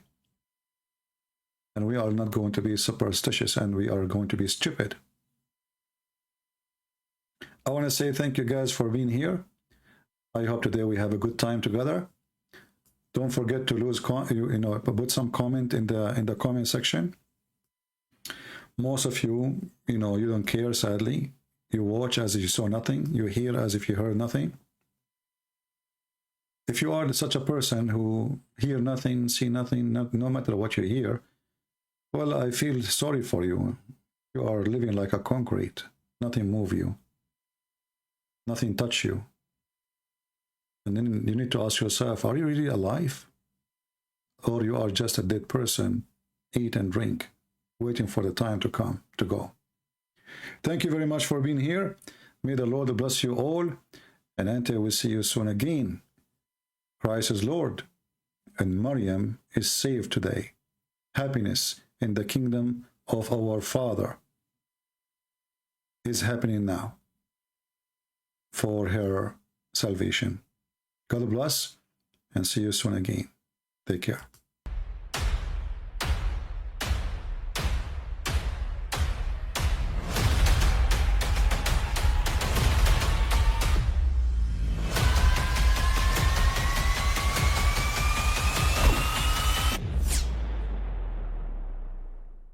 But I mean, again, he doesn't know who Gabriel is, right? Because he didn't come from an Abrahamic faith. The people of Mecca were pagan. Quran is mentioned, if this book was from other than God, they would have found in it many contradictions. If a book is without contradictions, that has no bearing on whether it comes from God or not. I've had phone books that are inerrant, but I certainly don't think God gave them. That we believe without understanding. The brother asked a very important question, that most of the scholars say that listening to music, watching movies, and most of the television programs, they're haram. So how can we have fun? Let me tell you, brother, at the outset that having fun is permitted in Islam as long as the fun is halal fun. That the standard narrative has holes in it. The Prophet tells us because Satan or the devil sleeps over our nostrils. Those who oversleep and not pray Fajr on time, Satan urinates in their ears. I really do think Jesus was crucified and that he really was dead and buried. He thought that he was a son of God in the sense that he was specially chosen by God. I think Jesus really did think he was going to be the Messiah, the future king of Israel. I mean, that is, after all, why they crucified him,